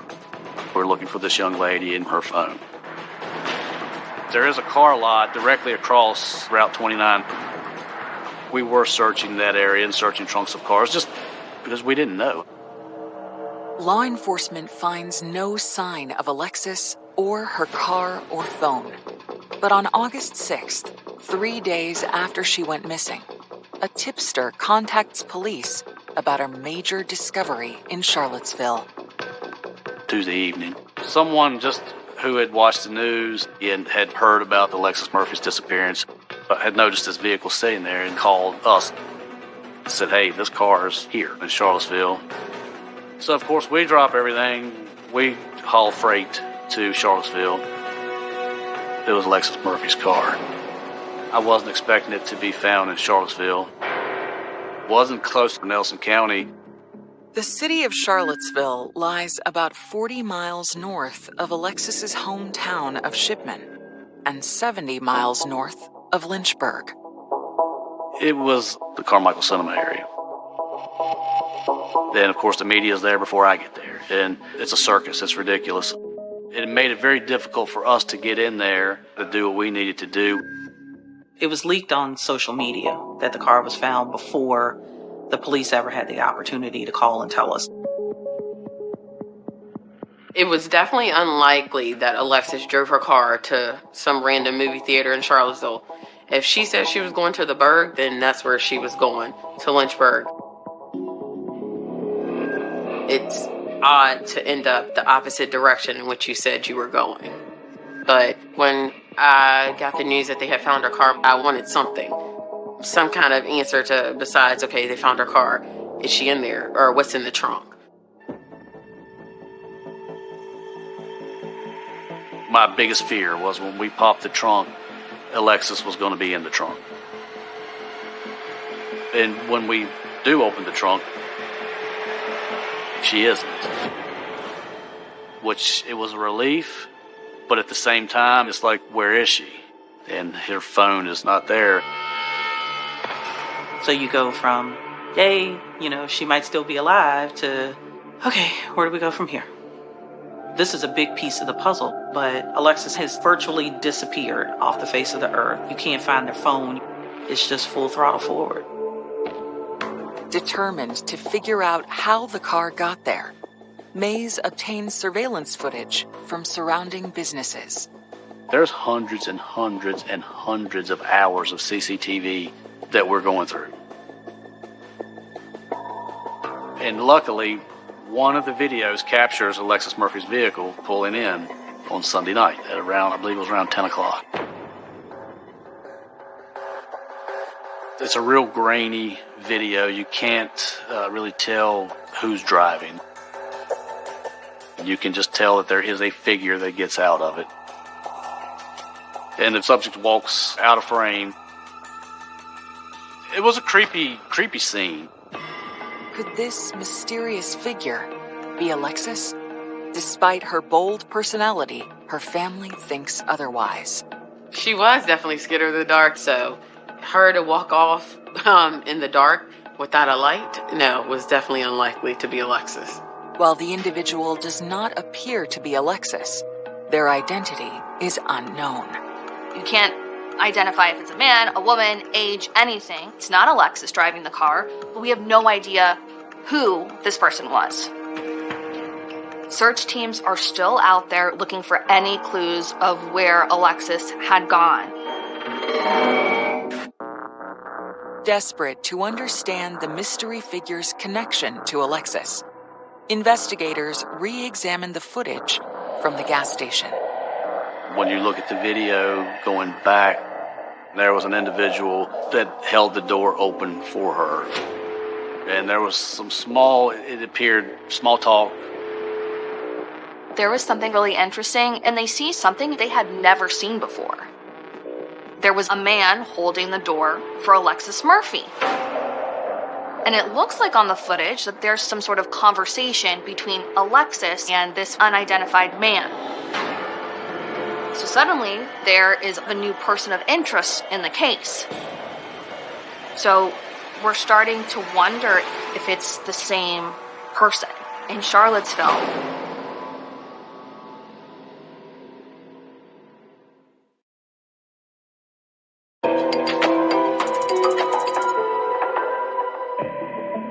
in hopes of identifying a man seen in surveillance footage, police in the Alexis Murphy investigation race to where it was recorded, Liberty gas station. so there was a question of whether that was someone who maybe was involved in Alexis's disappearance. The attendants who work there were able to easily say, this is a guy named Randy Taylor. He was not someone who just kind of slid under community radar. This is a distinctive man who has this huge Daffy Duck tattoo on his neck. The gas station attendant knew Randy because he has a car that's very distinctive, this camo truck. Once Lieutenant Mays learns of Taylor's vehicle, he digs deeper into the footage. The cameras, unfortunately, were not all over the parking lot. But there is a camera that's on a portion of the parking lot, and it catches just a tiny piece of Route 29 just a few minutes after Alexis exits the gas station. You see this camouflage vehicle and Alexis Murphy's white cars directly behind it. She was actually going north towards Charlottesville, and now she's following him. The big question is we have no idea why she followed him, which is really strange. What's going on? Mays sizes up the investigation's new prime target. We've got to come up with a game plan. Let's figure out what the best avenue of attack is as far as the interview with him, and let's pin him down. Investigators discover that Taylor lives in a camper just off of Route 29. 4 days after Alexis disappeared, Mays heads towards the property. We had put him under 24-hour surveillance. I was told by the other agents where this camper was located, but I couldn't find it. The grass was so high around the driveway. It goes into this property. So I finally locate this road. We pull in, and we're basically walking up to this thing. It's just an old abandoned house. Then there's this blue and white camper. It looks like something out of a horror movie. I remember knocking on Randy's door, and he opens the door. We explained to Randy why we're there.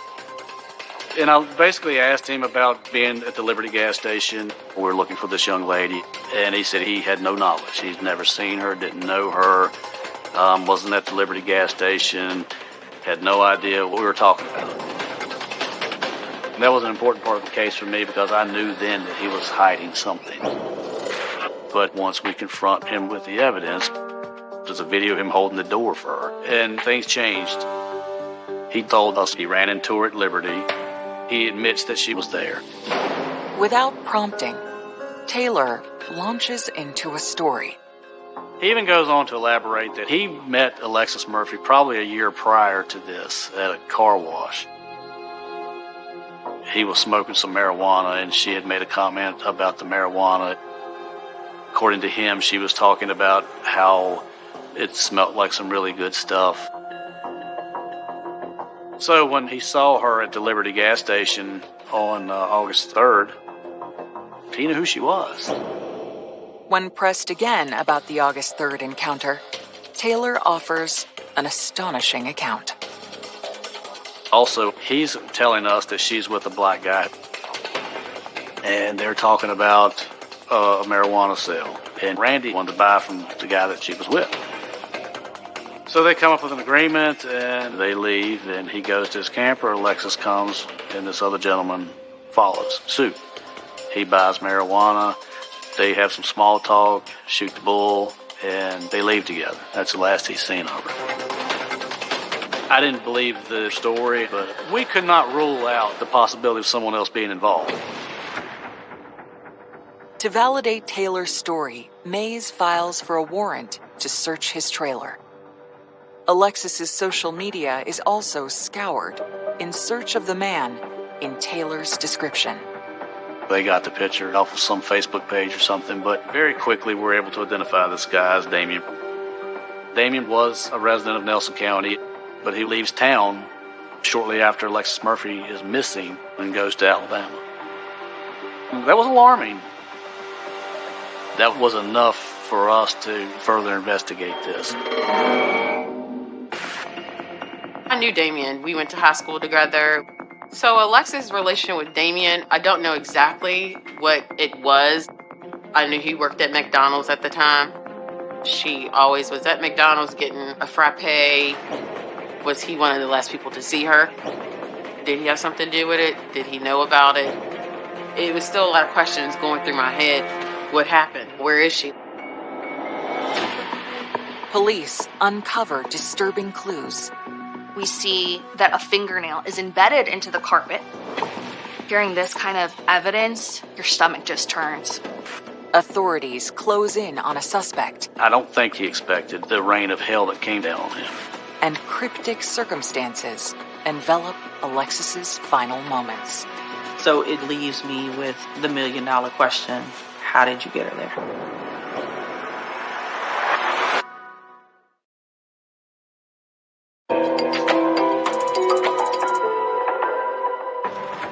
Investigators have learned that a friend of Alexis, who left town after she disappeared, may have been the last person to see her alive. So myself and Special Agent Pittman with the FBI, we flew to Alabama. We made arrangements to meet with Damien and talk to him in further detail about what his involvement may or may not have been. As they sit down to interrogate Damien, Mays asks him about his whereabouts on the weekend Alexis vanished. He was in Nelson County staying in a hotel with his girlfriend. He said he was at the blood bank donating plasma, and this was right around the time that she went missing. But he wasn't anywhere close to where Alexis was here in Nelson County. So he wasn't even in the area when she went missing. He said he had no involvement whatsoever. After the interrogation, Mays returns to Virginia and digs into Damien's account of the weekend of August 3rd. We were able to corroborate his timeline and his alibis. There was nothing. There was no dot to connect with Damien. It was just another ploy for Randy to throw the investigation off. After clearing Damien, critical information in the case against Randy Taylor comes through. We were able to secure a search warrant for his camper. We executed that search warrant. We go in, we explain to Randy why we're there, and we pull him out of the camper. The forensic techs go in and start the evidence recovery process. They go to his house, his trashy dump of a camper. It was a bit messy. Inside, they find evidence. We see that a fingernail is embedded into the carpet, but they find a hair extension and then a diamond stud. Hearing this kind of evidence, your stomach just turns. It wasn't something good when I heard that they found all those things there. Because those are things that any girl, you're not going to just let that go. It had to be taken from you. Alexis didn't have false nails, things like that, it's not going to just come out easy.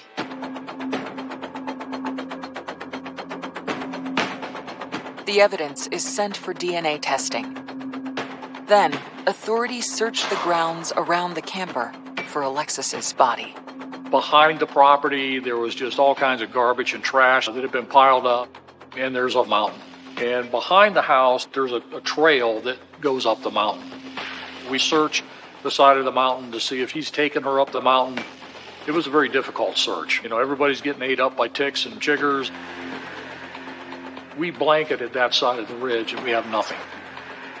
No indication that anybody had been up there, no four-wheel tracks, nothing. Her cell phone was still missing, and she's still missing. We were still hopeful that we could find more evidence. So I actually reached out to administrators with the Department of Corrections and inquired a little bit more about these cell phone dogs.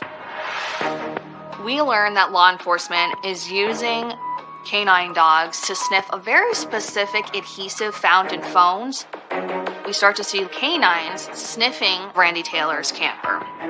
These law enforcement dogs are smelling some sort of scent, and they find Alexis Murphy's phone just 70 feet from Randy Taylor's camper. It's broken. It looks like someone's tried to take out the battery. Finding Alexis's white iPhone was the nail in the coffin. This was her lifeline. I have that on your property, and she's not here. Something terrible has happened. So I really think that pretty much sealed the deal. I went ahead and arrested him for abduction with intent to defile. He looked like a ghost. I mean, like a deer in headlights. I don't think Randy expected the rain of hell that came down on him as fast as it came down on him. After the arrest, Mays seeks out the Murphy family for a difficult discussion. So a decision was made to set the family down and tell them we don't think she's alive and we want to go forward with a murder charge. And to do that, we had to have their support and understanding that she is dead. I think we had to agree with the evidence that was presented before us, because obviously the evidence was there, right? And we can't find her. She has had no contact with her family. That was kind of the defining moment to know that chances are she wasn't here anymore.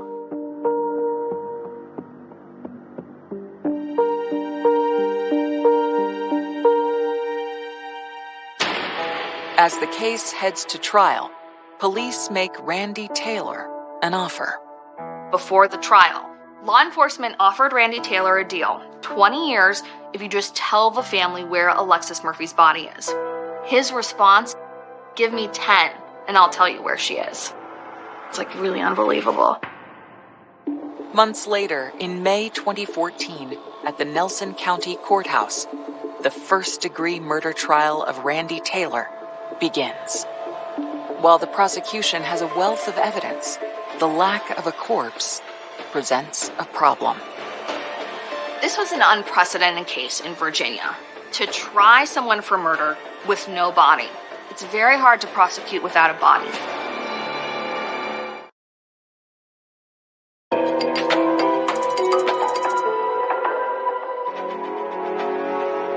In May 2014, the murder trial of Randy Taylor commences.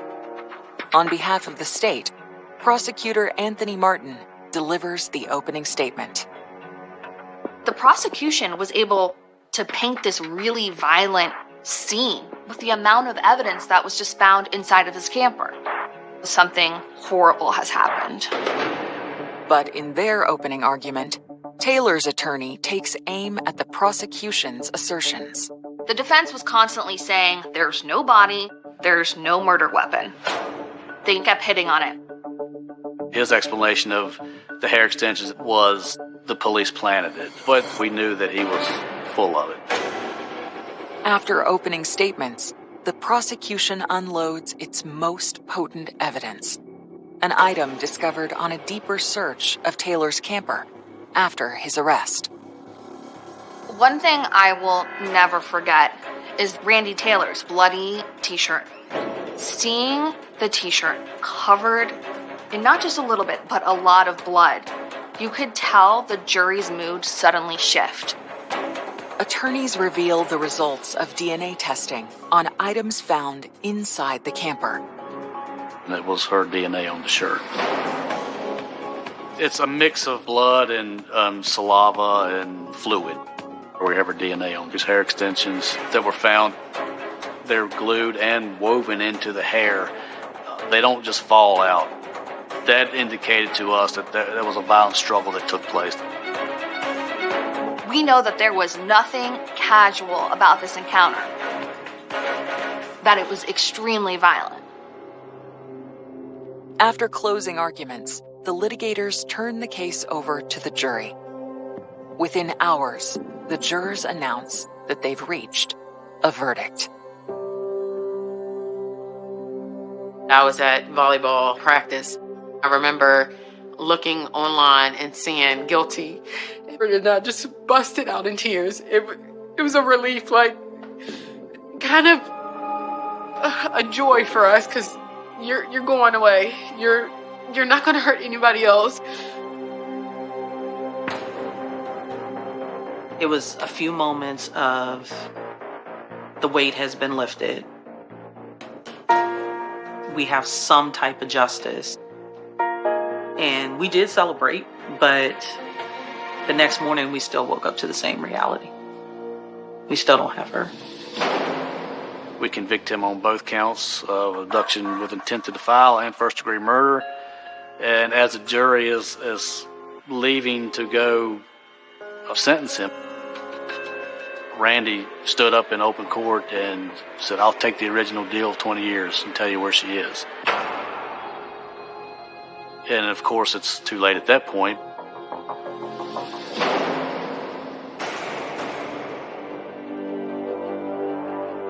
He ended up with 2 consecutive life sentences and is currently at Red Onion spending the rest of his life in prison. So, in the case of Taylor's continued silence, anger and mystery linger over what transpired in Alexis's final moments captured on video. One of the big mysteries of this case is why we see Alexis Murphy's car following Randy Taylor's. We have no idea why she followed him. Somehow he gets this beautiful, talented young girl to follow him to his trashy dump of a camper. I still can't even wrap my mind around it. Billy Mays believes the footage tells the story of a drug deal gone bad. I think Randy had some conversation with her in the parking lot prior to coming into the store about some marijuana that he had. So I really truly think that she followed Randy back to his camper in the thought of purchasing marijuana. I find it impossible to believe that she would have voluntarily gone anywhere with Randy Taylor. Alexis didn't have to go with Randy Taylor if she really wanted weed. So it leaves me with the $1 million question: how did you get her there? Despite Taylor's conviction, he refuses to reveal the location of Alexis's remains. I can't go put flowers on my niece's grave. I can't take little pink trinkets, which was her favorite color, to put at her grave. So I will continue to look for her until I'm either not here or she's found. Whether or not Alexis's body is ever found, her family and community will never forget her. I still think about Alexis all the time. Her face is on my refrigerator. I have a t-shirt with her face on it. My daughter, who I now have, will know about Alexis. There was such a bright future ahead for this young lady. I grieve the what ifs the most, you know. Where would she have gone to college? What would she have majored in? Would she have met the love of her life, in school? Would she be married? Would she have kids? It's still unreal because it's like, how can this happen to her? You kind of sit back there and wonder, what if she stayed home that day? What if? It's always that question of what if. And they'll always remember their final moments with Alexis. I remember we had went to the Chinese place to get dinner, and I took her to McDonald's to get a frappe. It's one of the things that I always think about, especially when it comes up the anniversary date of her going missing. The last time I saw Alexis was the weekend before she was abducted. I mean, the normal moments are the ones that are really important. Family gatherings and parties and celebrations and regular moments. We said our goodbyes as always. Love you, see you later, and that was it. Lord knows I wish I had known that was the last time I was going to see her.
I'm videotaping myself eating cake. Because I'm just that yes. If you please know where my daughter is, any information, please. We definitely had to entertain the possibility that this young girl was abducted and taken quickly out towards I-95. My heart could take it. It was horrifying. She was able to provide investigators with 2 photos of Danielle. In the reflection of the eyeglasses, you can see other people. So it's actually an incredibly valuable piece of evidence. Now this is starting a lot of more questions than answers. What police find is a shovel, and there was something on there that looked like blood.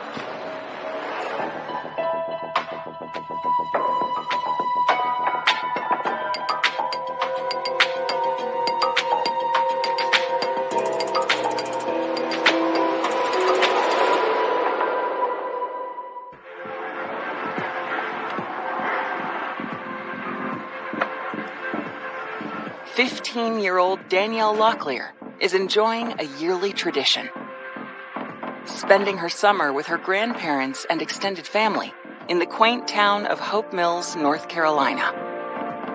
Danielle and I, we was really close. My name is Darlene Hegel. Danielle Locklear is my granddaughter. And she cared a lot about me, and we did a lot of things together. Go down to the church. The church was always in it because that's, what we did. My name is China Papa, and I am Danielle's aunt. She loved to make videos and tutorials. Anything that involved some creativity, she can do it. She really loved baking cakes, that's for sure. Well, I was like, wow, how did you learn how to do this? And her cakes were delicious. I'm videotaping myself eating cake. Because I'm just that yes. It was just like a little home away from home. She had a good time coming to visit for the summer. That summer, Danielle meets a young man who is familiar to her family, 17-year-old Jamichael Malloy. We've seen him over the years at the church. I've seen him when he was a kid, and then one day you see him, he's like a handsome teenager. once I seen that they seemed to be getting along well and liking each other, I felt that, oh, this is a good thing.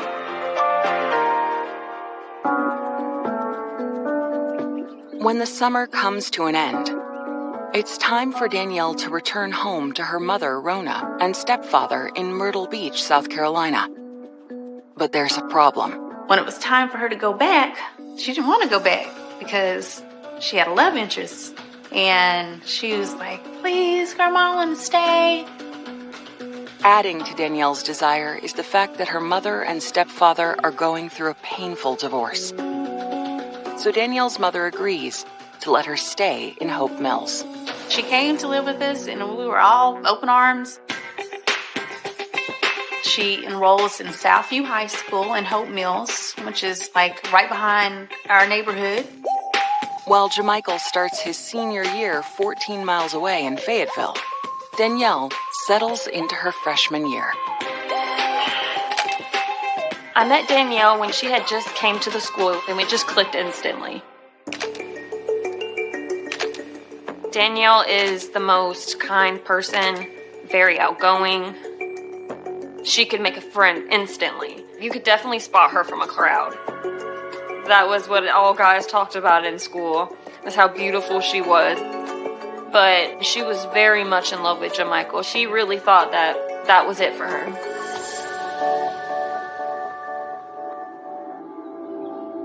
Later that school year, on the morning of Tuesday, March 11th, Danielle's grandmother and Aunt Sheena are preparing to go out of town, leaving Danielle with her grandfather for the night.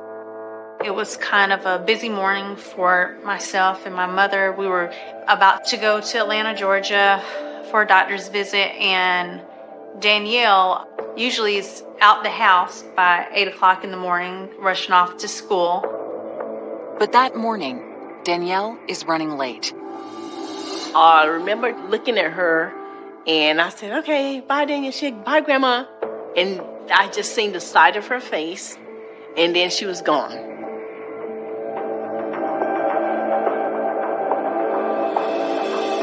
I had no idea that was going to be the last time I would see Danielle.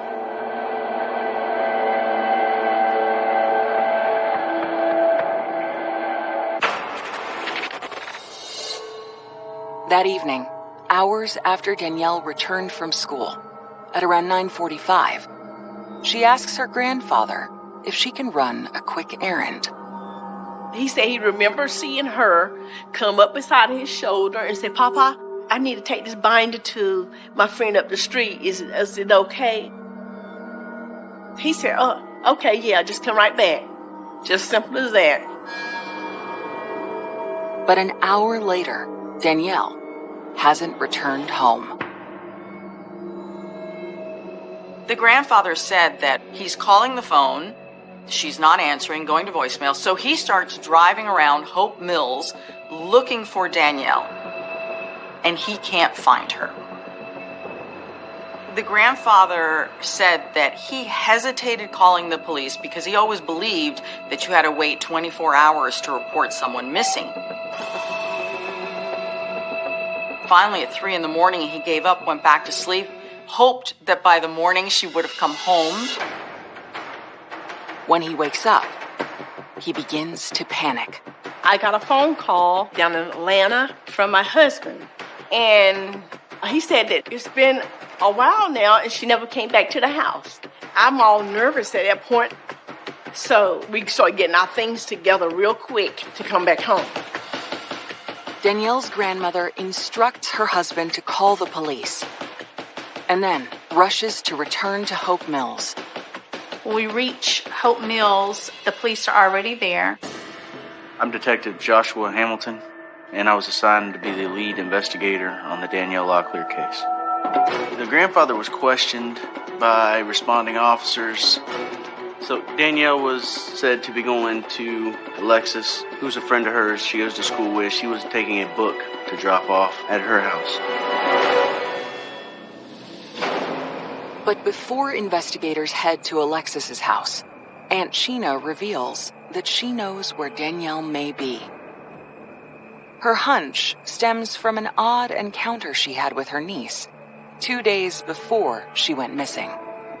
It was becoming dark, and Danielle is running past the driveway toward the door and caught me off guard because she's never really out at nighttime. And I say, well, where are you coming from? Out of breath she was. She's like, oh, I'm coming from the back of the neighborhood. There's like a creek back there, and all the kids have been trying to get me to go hang out. The first thing that comes to my mind is this creek area. Maybe she's hanging out back there or something. Officers did respond down to the creek with Sheena. They canvassed that area with her. We did not know at the time that's where a large group of teenagers would congregate. I'm seeing some kids' notebooks back there, just like things where you could tell teenagers had been back there hanging out. However, there are no active signs of Danielle or anyone else. But as the group are leaving the site, Danielle's Aunt Sheena spots something. And I look down and I see her night sock. Little fuzzy striped gray and black and white sock. And it's balled up. And I know it's hers because, I bought these socks. And I tell the police, I said, this is something that she wears around the house.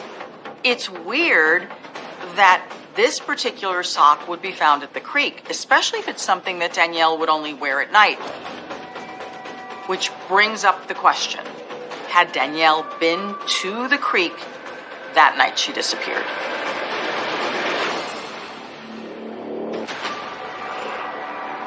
Danielle's inner world revealed. I remember her texting me in gym class, and she just started bawling instantly. She's really distressed about this, and she had a lot going on for a 15-year-old. And classmates point the finger at a former student. The other kids had told the police she had rejected him and that maybe he had something to do with her disappearance. She seemed like a goody goody, and good goodies have a bad habit of snitching.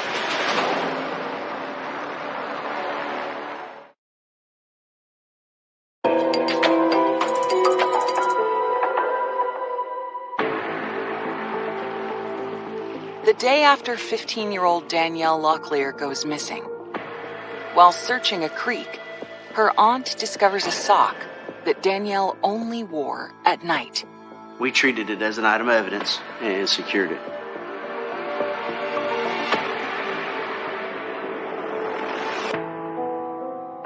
The family then makes a painful call to Danielle's mom.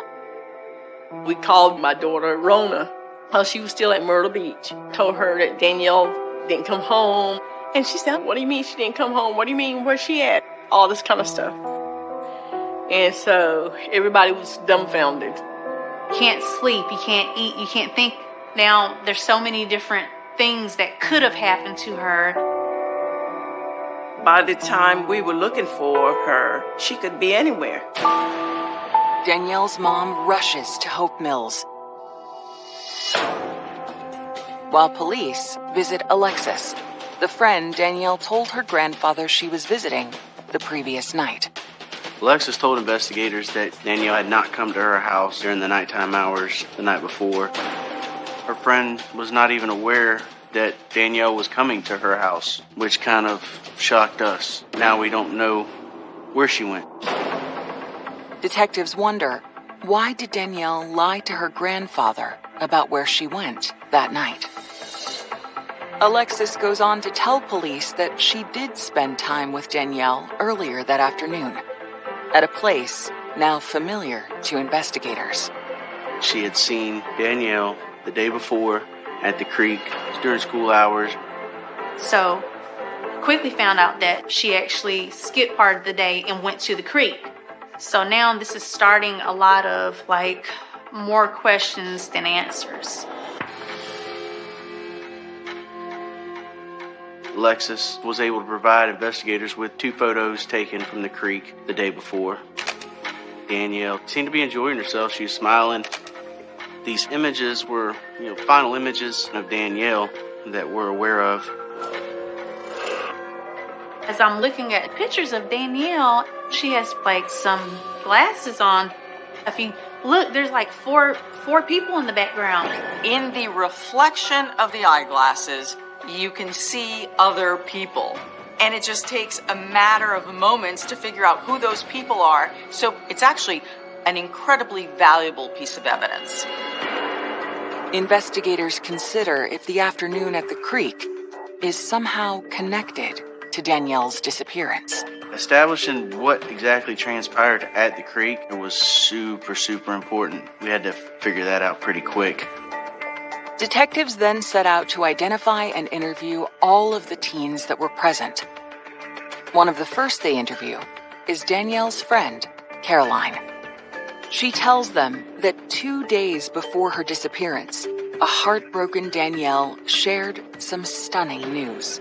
I remember her texting me in gym class, and I went to go see her, and she just started bawling instantly, which is not her characteristic at all. She told me about Jamichael and that he had cut things off with her and that she was really upset. And she started asking me about the creek and where I go when I skip. And I was like, do you want to see it? And then we went down there and we just joked around for a little bit. That evening, Danielle encountered her Aunt Sheena when she returned home. The next afternoon, the day Danielle went missing, she and Caroline stealthily returned. The next day, we spent the day there. I remember it being sunny and warm. There's probably at least 6 kids down there.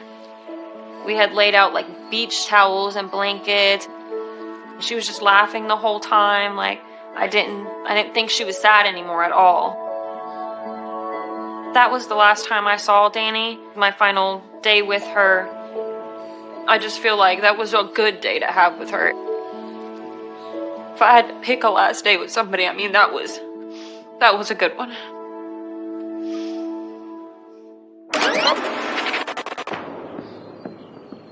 Danielle was able to burn up about an hour and a half, 2 hours of her day down there at the creek with her friends before she kind of snuck back onto the school property and walked back in undetected. After school, Danielle went home before heading out later that evening. Detectives wonder if Danielle didn't visit Alexis that night. Did she meet up with Jamichael? Once we established that she did have a boyfriend, we wanted to talk to him as well.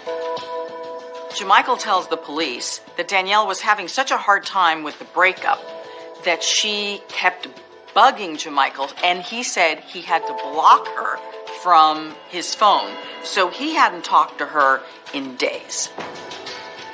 Detectives then ask where he was on the night Danielle went missing. Jamichael tells investigators that he was at home with his friend Dominic. Those two were tight. I mean, they were like brothers. But he hadn't left the house and he was there all night. Investigators asked for consent to do a forensic analysis of his phone and the contents within it. He surrendered that phone to us with no problems. That extra step to reassure us that he didn't know where she was. As they sift through the messages on Jamichael's phone, they make a shocking discovery. Several days before she went missing, she was saying to him that she had taken a test and was in fact pregnant with his baby. Messages concerning her pregnancy raised a lot of alarms. We had to assume that she is pregnant and we're looking for a pregnant teenager. It was obvious that there was a lot of anger, and Jamichael didn't believe that Danielle was pregnant. So this seems to be something that they were fighting about. Did Jamichael's anger spill over the night Danielle disappeared? When they locate the texts from that evening, however, they discover something else. Police learned from Jamichael's phone that he was home that night, texting with other girls. Looks like he was home all night, as he said he was. To Danielle's family, the turmoil in her personal life comes as a surprise. So I didn't really hear anything about any of the pregnancy scare stuff. When I found out that she was thinking about being sexually active, I immediately took her to the doctors to get her put on birth control. But she didn't really seem like there was that much that was bothering her. In hopes of unearthing new clues, detectives file a subpoena for Danielle's cell data. Then, they retrace her steps from the day she went missing, starting with her walk from school to the creek.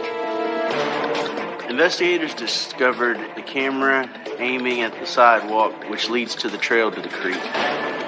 This surveillance video of Danielle is proof of what Danielle was doing that day before she disappeared.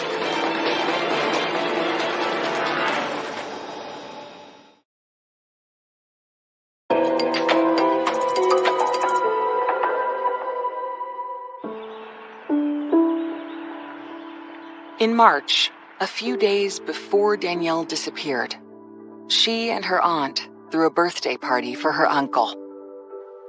My husband was turning 65, and I got together with Danielle and asked if she would bake the cake.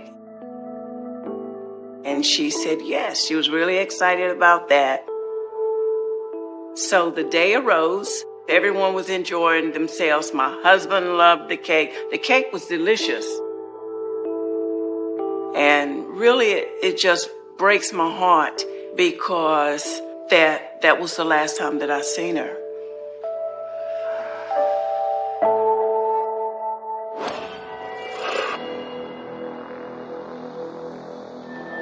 Two days after she is reported missing, investigators review security footage of Danielle on the day she vanished.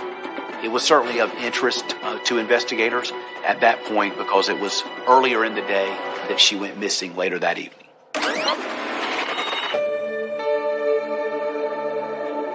Danielle was seen walking toward the creek. It captured her stopping, putting her head down, kind of putting her head in her hands as if she may have been upset or thinking about something. And then she moves out of view. Police are also learning that she is absolutely heartbroken about her breakup with Jamichael Malloy. It's possible that Danielle may have thought that she was pregnant. She had a lot going on for a 15-year-old. I don't think we'll ever know exactly what was going through her mind, but, it's obvious something's there.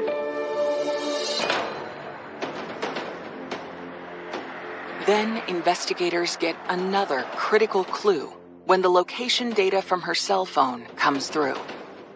When we started to receive those records to see what her movements were the night she went missing, it showed her in that area of her residence, and then it showed her heading towards I-95. It started going north, roughly about 8 miles before it cut off. Danielle's phone last pinged a cell tower at 10:40 p.m. Investigators combed that area for Danielle's cell phone, to no avail. But the location data presents them with a new theory of her disappearance. It told a story of leaving Hope Mills in a very, very fast manner, faster than one could walk. She had to have been in a vehicle. At that point, we definitely had to entertain the possibility that this young girl was abducted walking down the road and taken quickly out, towards I-95.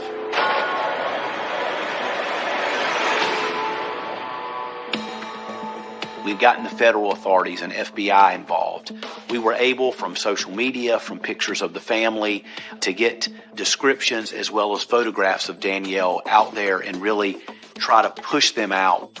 Just a few days after she's reported missing, Danielle's disappearance makes national news. Basically, every news channel, everywhere you could possibly put news, that was Danny's face. I want my baby to come home. That's my baby girls. No one knows what a mother goes through when I feel like my heart is being ripped out. If you please know where my daughter is, any information, please. Tell her to come home. Or Danielle, if you see this, come home, baby. I love you. Danielle's ex-boyfriend also joins the efforts to find her. Jermichael was right there in the huddle with us, looking for, making the plan, where we're going to go, what we're going to search, who we're going to talk to next. We did everything within our power, making phone calls, calling friends, making flyers, sending faxes. Our attitude was that, do whatever's necessary to find her. And we're praying and hoping that you find her alive.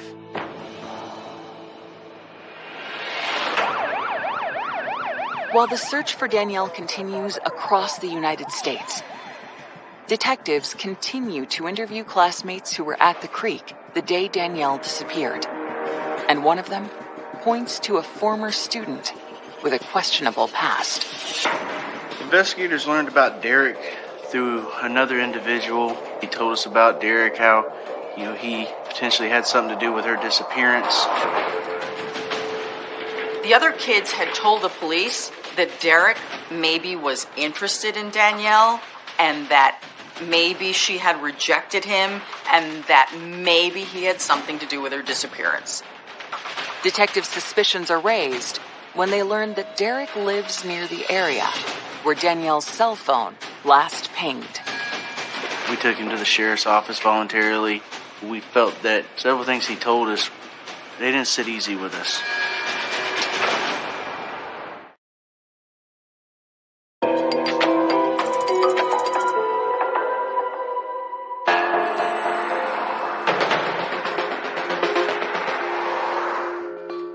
Investigators are questioning a former student who lives in the area where Danielle Locklear's phone last pinged. The best way to describe Derek is he's kind of like the school truant. Has been expelled a few times, but he still hangs out with the kids from the high school. And Derek was at the creek on the day that Danielle was there. Let me ask you something. Was Danny hot? Well, yeah, she was a very beautiful girl. Was you infatuated with her? You kind of have like a secret crush? No, she seemed a little too preppy. She seemed like a goody-goody. And honestly, I don't hang out with goody-goodies. Goody-goodies have a bad habit of snitching. I ain't gonna lie. I do illegal things, and I know I do. Derek was unique in the fact that he was very outspoken. He admits to not liking her, that she's too preppy. That's not his cup of tea. He made it clear that, he does illegal things. We don't hear that very often. Let's put Derek's posturing aside. Let's look at the facts. Where was Derek on the night that Danielle disappeared? When questioned on his whereabouts during the hours of 8:30 p.m. to 12:30 the next morning, Derek says he was at his father's house. Around 8:30, my dad left to go to a pool tournament. I stayed on the computer, job searching. Between Facebook, job searching, and TV, that's what I was doing all night. He was alone for those hours, which is also very suspicious. There's no one else in the home with him. Derek is certainly someone that has raised investigator suspicion at this point. Detectives then turn to the location of the final cell ping from Danielle's phone. But we know where Danielle's phone was. Okay, what area her phone was. It's out there around your house. In that general area. Okay, I'm not saying it's right at your house, but in the general area. And that was Tuesday night, 22:45, which would be 10:45. I'm asking you, was she alive when she left that area out there around your house? I have no idea, I didn't see her. You're telling me you have no knowledge whatsoever of what happened to Danielle Locklear? No, sir. But police aren't convinced Derek is telling the truth. police decide they're going to take this a little bit deeper. Police get a search warrant and they search Derek's house. We do a search of that property based on the information provided. While examining the property, investigators immediately observe something alarming. What police find is a shovel. And there was something on there that looked like blood. The shovel appeared to have what we thought was blood on it. So, we ran some tests on it. But when the police took the shovel in for forensic examination, they determined that it was not blood on the shovel. So at this point, there was nothing tying Derek directly to Danielle's disappearance. People tried to say that Derek had done something to her or hurt her in some way. A lot of very mean things that he did not deserve. We reached a point, where we couldn't rule him out, but we couldn't corroborate what he's saying to us. We didn't have enough to keep moving forward with him. So we regrouped and started to pick up where the evidence left off again.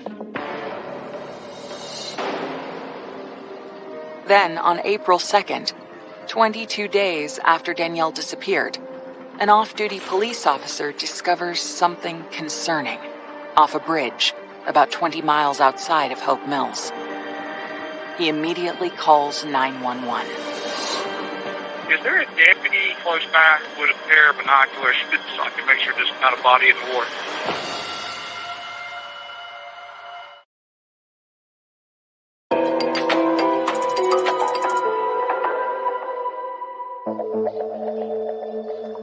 On April 2nd, 3 weeks after Danielle disappeared, an off-duty cop calls 911 for assistance. Is there a deputy close by with a pair of binoculars so I can make sure there's not a body in the water? Okay, I just got up with as soon as he cleared his call, he can be en route to you. Once he got the binoculars, he was able to see that it was, in fact, a body in the river. Detectives race to the scene. When the body was pulled from the water, I recognized personally the shirt that was on the body as being the shirt that Danielle was pictured wearing at the creek. It was heartbreaking. We knew at some point we were going to have to tell her family that the worst outcome possible was now a reality. When Danielle's body was recovered from the water, there was a center block tied around her waist that was tied with yellow rope. There was also another center block tied around her feet, again with yellow rope. The cinder blocks were of the coarse gravel. They were definitely an older cinder block. They weren't like the crushed fine concrete you see typically in today's cinder blocks. Once police receive a positive identification from the medical examiner, they notify Danielle's family. It was very hard. It was hard. It was a hard day. At that point, my heart couldn't take it. I couldn't take it. It was horrifying. I just kept thinking, this can't be real. This is the worst thing that could possibly have happened. I just felt like I could never really believe it in my mind that she was gone.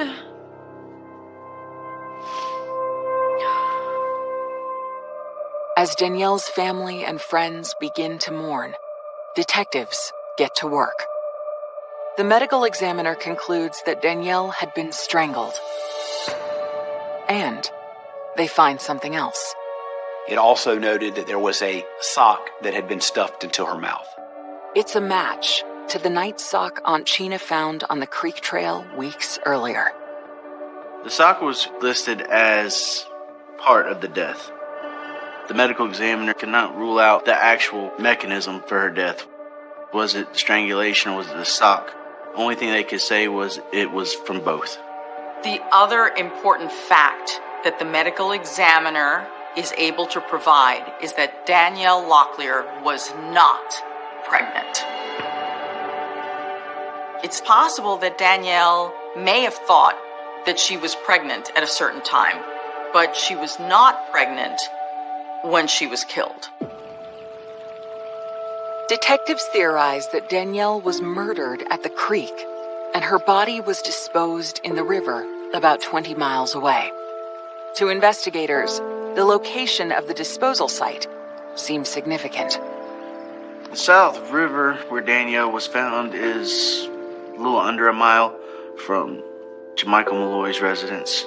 Despite his alibi, Jamichael is now the focus of the investigation. It only added to my suspicion, based on everything to that point, that he had everything to do with this, and we were going to chase down every bit of evidence we could to make sure that we could hold him responsible. Detectives prepare a search warrant for his house and bring him into the station for questioning. Jamichael willingly comes in. His mother goes with him because she's now really worried. It don't look good. That body, really, how did it get down there? Somebody could be trying to frame you. They have to prove that. I love you too much. Okay. Investigators press Jamichael on his involvement in Danielle's murder. You think I'm a smart kid? Yeah, I do think you're a smart kid. Why in the world would I put her down the street and around the corner? Because more often than not, that's what people do. You know, based on my experience, they tend to not want to leave their comfort zone. Y'all seen y'all ping my phone and seen I was at home, so. Investigators then inform the Malloys that officers are searching their home. We have cooperated to the full. But now that you're searching my house, we're going to use solitary. Yes, ma'am. You ready for my home? Yes, sir. Right now. I'm going to go. While Jamichael is being interrogated at the police station, other officers are searching his property. And they find something unbelievable. Cinder blocks that match exactly to the cinder blocks that were tied around Danielle's body. At his home, in the soil, they find the indentation, the marks left from the cinder blocks that had been there and had been removed. Then they find rope, very similar to the kind that had been tied around Danielle's body. Obviously, cops are trying to get a confession out of Jamichael. They're putting the evidence on the table and saying, Jamichael, it had to have been you. The cops think this is the aha moment, but Jamichael doesn't crack. He doesn't confess. He is so calm. Jamichael's best friend, Dominic Locke, is also brought in for questioning, but he refuses to speak with detectives. Everything points to Jamichael, but we don't have the probable cause to go ahead and charge him. We wrapped it up, let him go on his way, and told him we're going to see you again. This ain't over.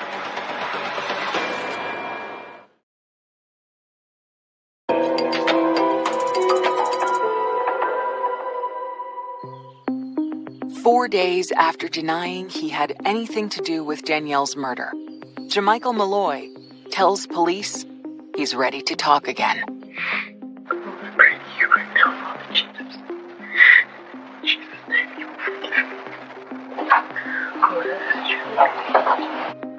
Jamichael explains that on the night of the murder, he and his friend Dominic drove to Danielle's home. I was like, all right, I'm ready to get this pregnancy thing done. So I had took my wallet and I threw it against her window. To get out of the house, Danielle told her grandfather that she needed to drop off a notebook at her friend's house. She came out and everything. She got in the car and we went to the creek. We sat down and talked for a while. And she was cursing me out, still being mean to me. And I'm just trying to shove it off. And she was supposed to take a pregnancy test in front of me. I told her, no matter what, pregnant or not, I'm going to do what I got to do. If this is my kid, DNA proven and everything. But I'm not going to be with you And that's when she snapped on me. She punched me in my face.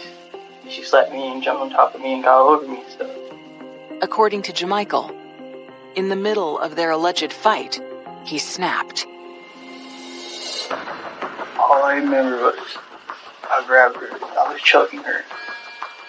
I blacked out. Next thing I knew, she wasn't breathing. And I freaked out. Jamichael says he goes up to where Dominic is, waiting by the car, and explains that he's just killed Danielle, and says, Dominic, you've got to help me.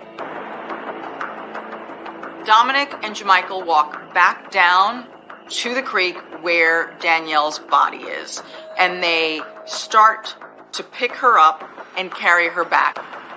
The sock that Sheena found likely fell off along the way. According to Jamichael, Dominic shoved the remaining sock into her mouth. Why would he do that? She was making a noise. Yeah, but so I could nurse and nobody would hear it. Yeah, me and Dominic got in the car. Yeah, drove back to my house. I went and got the rope and the cinder block. And tied her up, put her in the car, threw her over the side into the river. With his confession on record, Jamichael Malloy and Dominic Locke are arrested and charged with second-degree murder. It was terrible. I mean, to get that information, and we had been searching about a month, having Jamichael with us during those searches, saying, have you heard anything? Oh, I pray that she's okay, and we'll find her. All of these things, all the time knowing exactly where she was. Jamichael betrayed us as a family. He knew that she was precious to us and that we would never stop looking for her. To go and pick her lifeless body up and toss her in the river like she was nothing. Not one time did you say, oh my God, I made a terrible mistake. I've got to call for help. In a tragic twist, investigators suspect that Danielle lied to Jamichael about being pregnant in order to gain his attention. But one question remains: the texts from Jamichael's phone that placed him at home the night of Danielle's murder. A specialist in phone analysis was able to uncover that Jamichael had used a texting app where you could schedule your phone to send out text at a future time. And so he had left his phone at his house, but yet his phone was still sending text to friends as if he was still at his house. In May of 2016, Jamichael Malloy pleads guilty to second-degree murder. At his sentencing, he turns to speak to Danielle's heartbroken family. There's nothing I can do there or I can say that's going to bring her back. But I do want to apologize for the actions that I made.